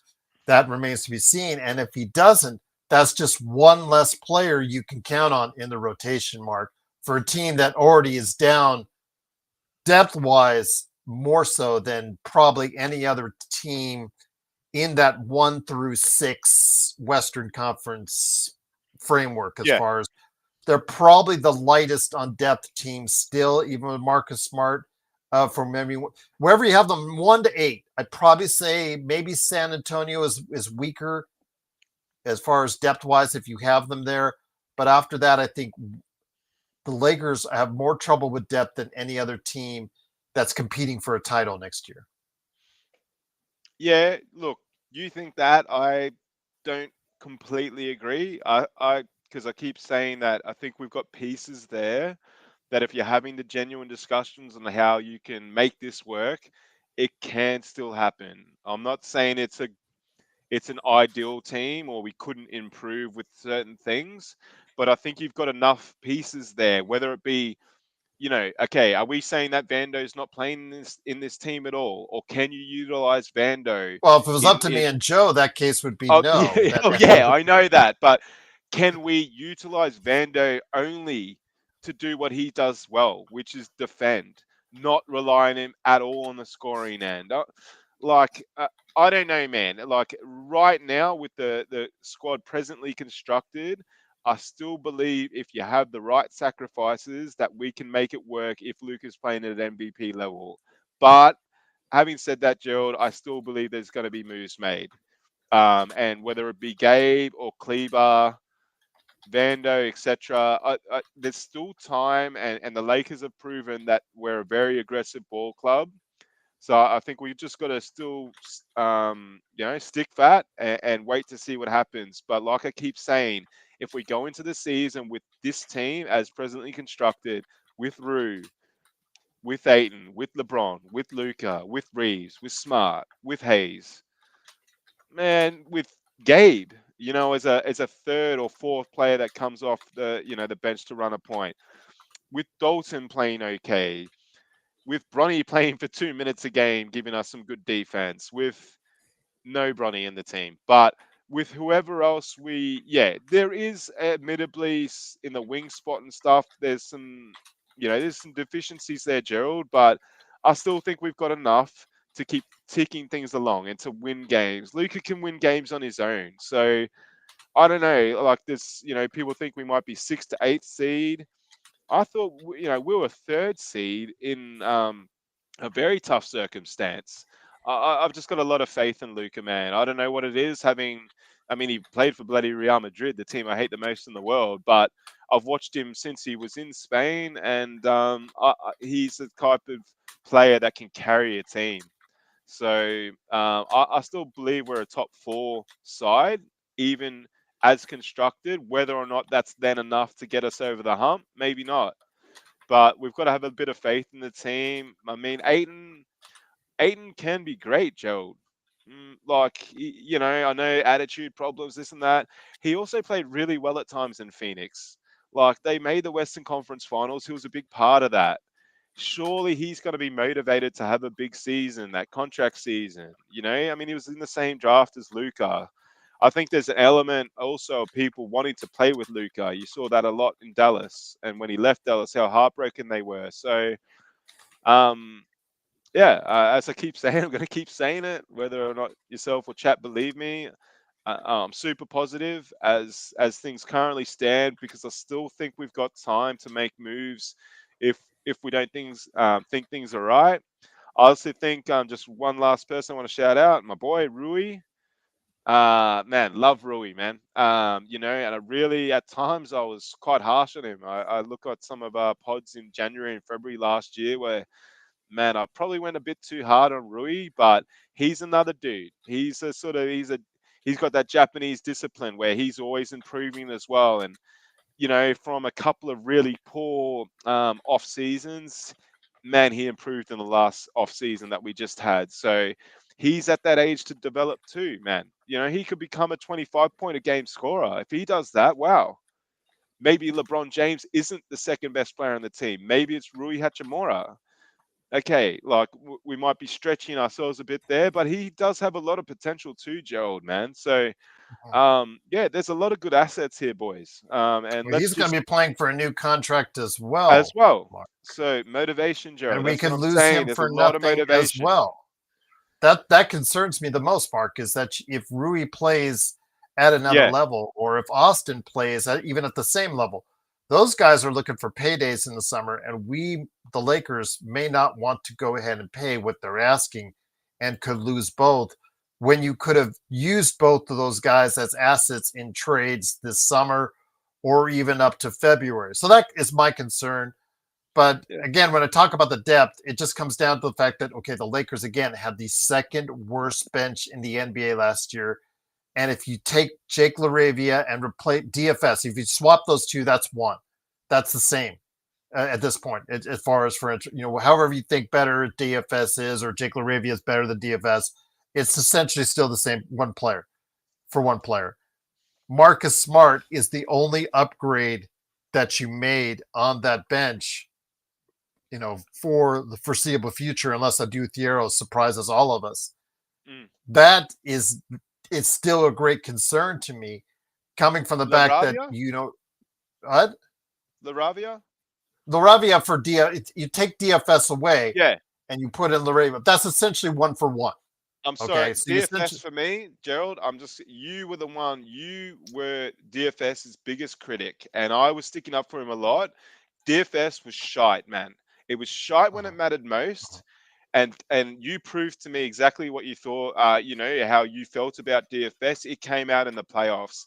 I'm glad Yeah, look, okay, Legends fanboy. He might be better, but at DFS went missing when it mattered most. So hopefully in Laravi, a younger player that maybe doesn't go missing in those moments. DFS was serviceable at times, but I'm But not it that all unhappy averaged he's itself gone. out to 10 Sorry. points a game with DFS. I get what you're saying. It Yeah. always averaged itself out to 10 points a game. But Jake LaRavia, he reached 10 points a game in his second year, but he struggled shooting wise. He didn't get the opportunity, didn't get as many minutes last year, even though he shot better. So I'm hoping he can get back to a 10 points, 12-point game player. Maybe he can even become, like you said, he is younger. He's only 23. So you have a guy that should supposedly be on the upswing, which is everything that Rob is counting on him improving his game over time because he's not even hit his peak yet. So I'm hopeful that this season he can approach those numbers or surpass those numbers that DFS gave you. But again, even if you say it's a wash between those two stats wise, Marcus Smart is the only upgrade you made on this roster, and as far as the bench is concerned. So that is still of great concern to me going forward, just for the fact you Understood. need to try and conserve as many minutes as you can for Luca and LeBron. And I'm still trying to figure out how you can do that. So that's my concern. And when I look at it, you're more of a belief guy. I am more of an analytical, realistic approach guy. And I told you I try to look at this thing. I try to Last look time at you this said that thing. when Joe was on, that he said you were pretty much telling me to shut up. No, I'm No, joking. but you're. I'm I mean, joking. and then I am. positivity. I'm a feel guy. We've talked about Yeah, this. you're Yeah, you're based off of feel. I'm I'm Spanish. based more in analytics, Oh, you. in stats, in what I see, on the court type Yeah. deal. I study film. I do a lot of things in the background. I do a lot of research when I'm not on Hell this yeah, show. Gerald. So that's where my That's what I'm saying. come from.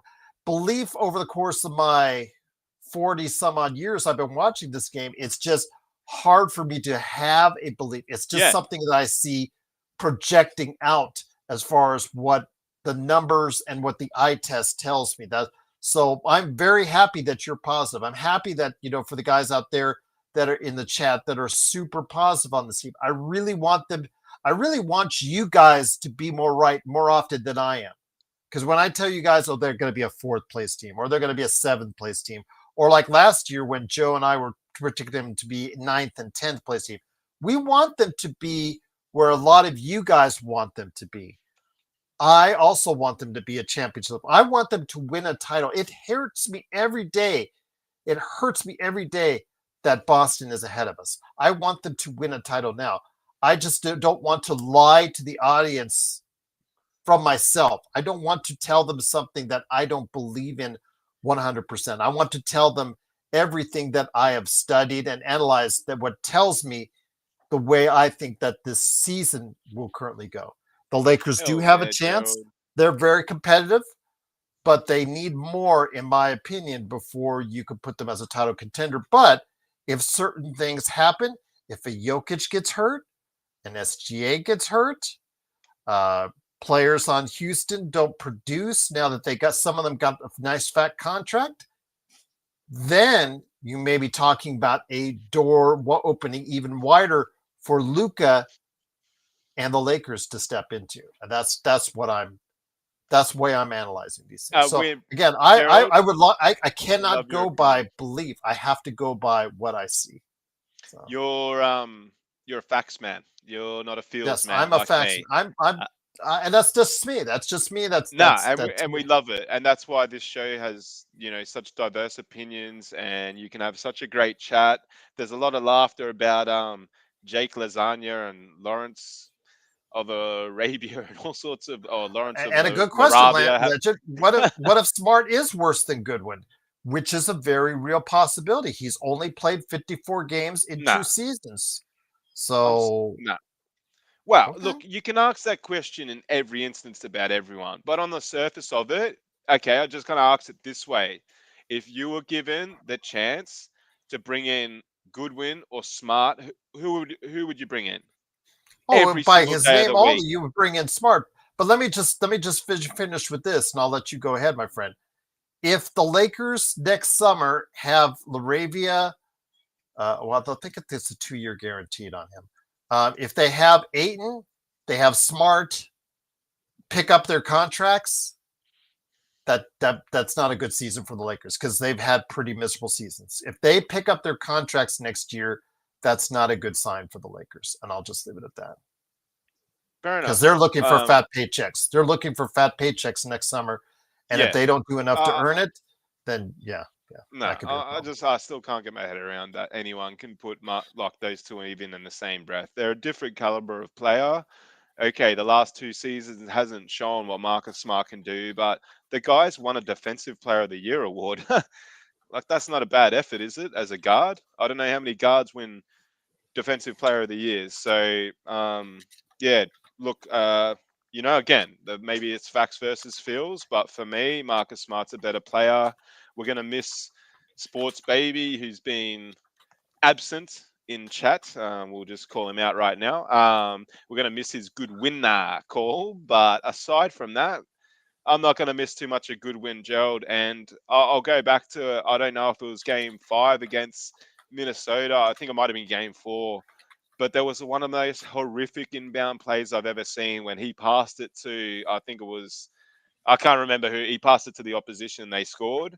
That was a joke. And I haven't forgiven him for it. And I won't. So, Goodwin, we might somehow get you back on the team, but give me a break. He wasn't, when we're talking about a squad put together to win a chip, he wasn't a part of it for me. I'm sorry, and Okay. and that's it. Yeah. Well, he can't be re-signed on a two-way, so because he has more Okay. years in the league, so he's either signed to a contract or he's not on it. And at this point, he's probably going to be signed elsewhere. So I wish him the best of luck indeed. But this hot dogs was in the chat saying about that he thinks, calm down, everyone. This is not a finished roster for Yeah. now, with only one spot available and it being a veterans minimum. It pretty much is a finished roster unless somehow Rob in the month of August or month of September gets a miraculous deal thrown his way. I don't see this roster changing or altering very much up into training camp. Do you? No. Mm, no, but I at the same time I still don't know. We're sort of the uh, the news cycle is such that we might make up tomorrow, or I might check WhatsApp and you've posted, Gerald, that we've made another trade. I don't think we can sort of you know rule it out because at any moment there could be No, a nothing trade. to be ruled out in as far No, as it's the NBA, but I think uh, it's more likely that this is the roster going in the training camp. And I will say again, Hot Dog says we have a lot of expiring. That's what we've been talking about for weeks now. Hot Dogs on this channel is I've gone back and forth with Joe on this. Earlier this summer, when you had those expiries, you should have tried to go ahead and get more help for Luca and LeBron at that point in time. But now that the draft's over, now that the bulk of free agency is over, I have a feeling they're holding on to those contracts because they're looking towards 26, 27. And only if the Lakers are going to be, come February and the trade deadline, competing at a really high level, Mark, I really don't see them utilizing or really pushing on those teams that want that cap space, those expiring contracts until then at this point. I think it's pretty much this roster solidified outside of that one spot. And who knows, Rob may just want to keep that spot open because a lot of GMs like to keep that one spot open for a breaking case of emergency type deal. So again, I hope that he will exercise those expiring contracts sometime during the season, but most likely it won't be until February when we have a better idea exactly what this team will be. yeah, for sure. But we'll see how that plays out. Yeah, like I keep saying, yeah, we do analyze the game a bit differently. I grew up with soccer and obviously Australian sports, but I have been following basketball a long time. I just look at it, and if you said to me, and it's not a game of 5 people, but if we can put our best 5, I think is better or as good as anyone's best five. Okay, you might break it down, and obviously OKC, yeah, they got a better center than we do. But I keep saying this: we've got the best player in the world, Luca Doncic. So if you got Luca and he's the best player in the world, you're always a chance. You're telling me LeBron James is still a top 10 player. You got an elite scorer there in AR. You got a Rui who's man, Rui's he's in my top three players. Absolutely love Rui, love the discipline, love the way he acts. And then you've got a motivated Aiton. So that's how I know it's not a team of five people, but I'm just saying we've got a top end elite talent because we've got a Luka Doncic, a 26-year-old Luka Doncic. And man, it's still insane that that's happening. Can you imagine if we were going into this season with this squad with AD?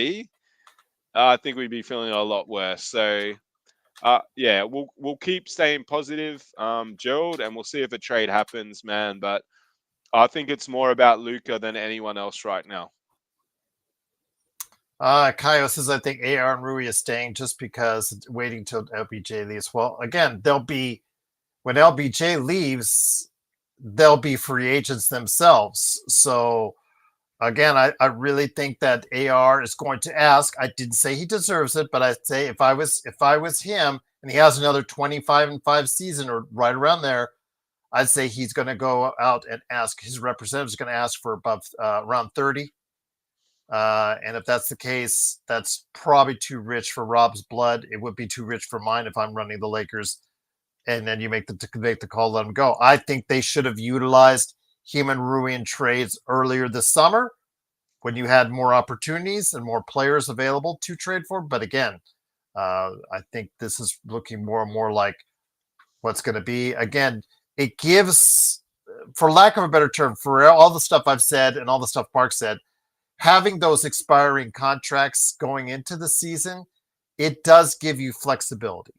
As you get close to the trade deadline, if you are competing for a title, you can utilize those expiring contracts, the guys, the backup ones or the starting ones, for players that could help you win now. Now, if they decide the Lakers are a fourth or a fifth or a sixth or a seventh place team at that point in time, guess what? The Lakers are going to probably keep all those guys and just have that cap space come off, which would lead to about $100 million in the summer of 2026. That's open for cap space. So Yeah, so it's just we're in a like that saying, we're sort of between a rock and a hard place, or a rob and a hard place, maybe if you want to put it that way. And they're trying to make the best of a pretty unique situation with an aging superstar on 52 mil. So I don't know, man. As we keep saying, let's just see what happens. There's time to make the trade that you want. I still feel like we should be positive right now. So we'll see. But yeah, like I keep saying, for me, it's all about Luca. It's all about how Luca looks. We're going to get a bit of a touch in that in maybe 4 or so weeks' time with the Euro Basketball Championships, which I know SB and yourself are planning to host on the playback channel. So we'll get an insight exactly on how Luca's looking then. And, if Luca potentially has the ability to raise his game to a 35-point, a night on average scorer, you throw in 10 assists, now it starts looking real good real quick. And I'll keep saying this: he played with a broken heart. Hopefully that heart's mended. Hopefully he's falling in love with LA. Every time I see him, I get well, that sense. if he accepts a extension next month, then That's that will Gerald. tell you a lot what you need to know. Man, if he does that, then I'm gonna be even more bullish than I am now, man. I'm gonna When be it's more through financially the roof. viable to wait, if he signs next, even though he can make a lot more money, if he signs and says, you know what, I just want to sign and commit to this team now, that will tell me a lot about how Luca feels about being on the Lakers right there. Yeah, fair call. Uh, Anyway, Gerald, Joe said, it's late for Mark you, bet. isn't it? Yeah, it's 1:15 in the morning. I'm going to go right here in a second. But Mark bet 2,000 Australian dollars on what? Lakers winning a championship. He's asking me to do it, but I actually did put 500 on them, returning 7.5 grand. So let's go, baby. I mean, what's doing there? as soon as I saw the odds that we were behind Orlando, I couldn't stop laughing, man. I could have dropped if I had 10 grand. I would have dropped it over it, man. Don't give me those sort of odds, man. Behind Orlando, far out. We're right up there, Uh, Gerald. We're still a chance. yes, if I This can is the type it Lakers. in correctly, yes, we do go. We do have every game on playback during the regular season for the Lakers. If I can Hell type yeah. that in correctly, right there, I'll put it in Yeah. for you. Yes, You might wanna, there you go. There's without the nice. typos. Turkey's Playback.tv best. slash Lakers fast break right there for you. But Join yes, us, great man. It's question. such good fun. The playbacks, hey, and you get characters like SB. You get Shauno, John Costa will join, Stone, Laker Zach. Searchy if he wants to join, And of course, Jay, Joe comes Doobie, on there and destroys the whole and thing. Joe. Yeah. No, well, he's a big part of it. So it's great fun, man. It changes. It actually makes the viewing much more enjoyable. So And please I'll join up leave you there. this as my Australian friends again. Great to see Dean from Australia. Aussie, I'm Joe's on Facebook. Jeremy's out there. Mark and Sports Baby. I'll leave you with this. Is Giddy the best player in the world, according to Sports Baby? Look, he's the best player in Australia. We can say that with confidence, right? Can I? Yeah, I can personally, absolutely. Giddy, he's a unique player, Gerald. He's a bit of an old school player. The way he's quite laconic in the way he moves. But I admire it. I admire it. Whether or not this NBA suits a Josh Giddey in the long run, obviously he's going to earn his money and be a decent player. Whether or not he's going to be someone that can impact a championship, I still believe that he was left out to dry. And I always say this by OKC. I don't care what anyone says. I still think they would have been as serviceable this year with him. Feel like, they left him hang out to dry during that playoff series. I really, really do. But he is, I'm going a bit too positive here, but he's Australia's best current player. Then how come Chicago hasn't signed him? There's again, I don't know if it's, just the sort of, there's money, there's something going on there, something not quite right. But ultimately, he's going to get signed for a nice contract, Gerald. And if he does, I think, that type of contract that they're looking at, the 30 odd million a year, he becomes Australia's most high paid sportsman, potentially the F1 driver who's winning right now. It looks like he might win the championship, the young Australian driver. Oh, you mean it's not the Verstappen League right now? Oh, wow. Well, no, not this year. It has been Not for a this year. long I know. time, and I shout know. out to Verstappen. He loves Barca, but that's his only good point. But yeah, like man, Giddy, I've top watched him top drive here in talent. Vegas. Very Yeah, skilled. yeah, One of hell the yeah, best Giddy. drivers I've seen this century. So Yeah. Nah, look, the young guy, his name is Oscar. I get his last name wrong because it's similar to the South I know what you're African talking about. He's runner. in the orange car. Yeah, the McLaren. Yeah. And he's Yes. leading the championship right now. He won every division up until getting into the F1, and he's only, Yeah. I think he's 22, 23. So Oh, he's like lifetime. a prestigious talent. Yeah, he's Yeah. very, very special. So, but man, Giddy's, definitely he's the pride of Australia in a basketball sense. But at the end of the day, we've had some extremely good years in the NBA from an Australian perspective. We're a little bit leaner than we are now than years gone by. So guys like Giddy and that, we'll follow to the end of the earth. That's what we do being Aussies. That's what you guys do following your players. Absolutely. Big shout out to Search and Destroy, Kaio, Trojan Fight. What's going on, my friend? Fight on, Trojans, fight on. USC thing. I want to go ahead and say before we head on out, one last thing. The reason why I say about AR, he's going to go ahead and if I was his representative, I'm thinking it from the aspect of if I was sitting down, because I've talked with people over the past couple of years at Summer League about him. I've had conversations with people that really go ahead and dissect the league in regards to him in previous times, about him as a person and his representatives. If I was his representative, I'm just going to say this, Kyle. if you were his representative, we were talking to him. It's not about just loyalty in this league because you've seen where teams will they will literally trade you in a heartbeat and just trade that loyalty away. He is 27 years old, going into his year 28 season. He'll be 28 in May of next year. So when he goes out in next summer for a contract, he'll be 28 years old. With a guy that's undrafted, Mark, he will probably only have one chance at a multi-year contract as far as a 4 or 5 year sweet, high-paying deal for him. Because by the time he gets out of it, he's going to be 32, 33, and already on the downside of his career. So you have to look at this from a financial perspective to set you up for the rest of your life. Loyalty is great, Kyle. Loyalty is absolutely fantastic. And I understand we're talking about millions of dollars here as far as 25, 27, what you're asking for. But if you're his representatives, you're doing him justice, Mark.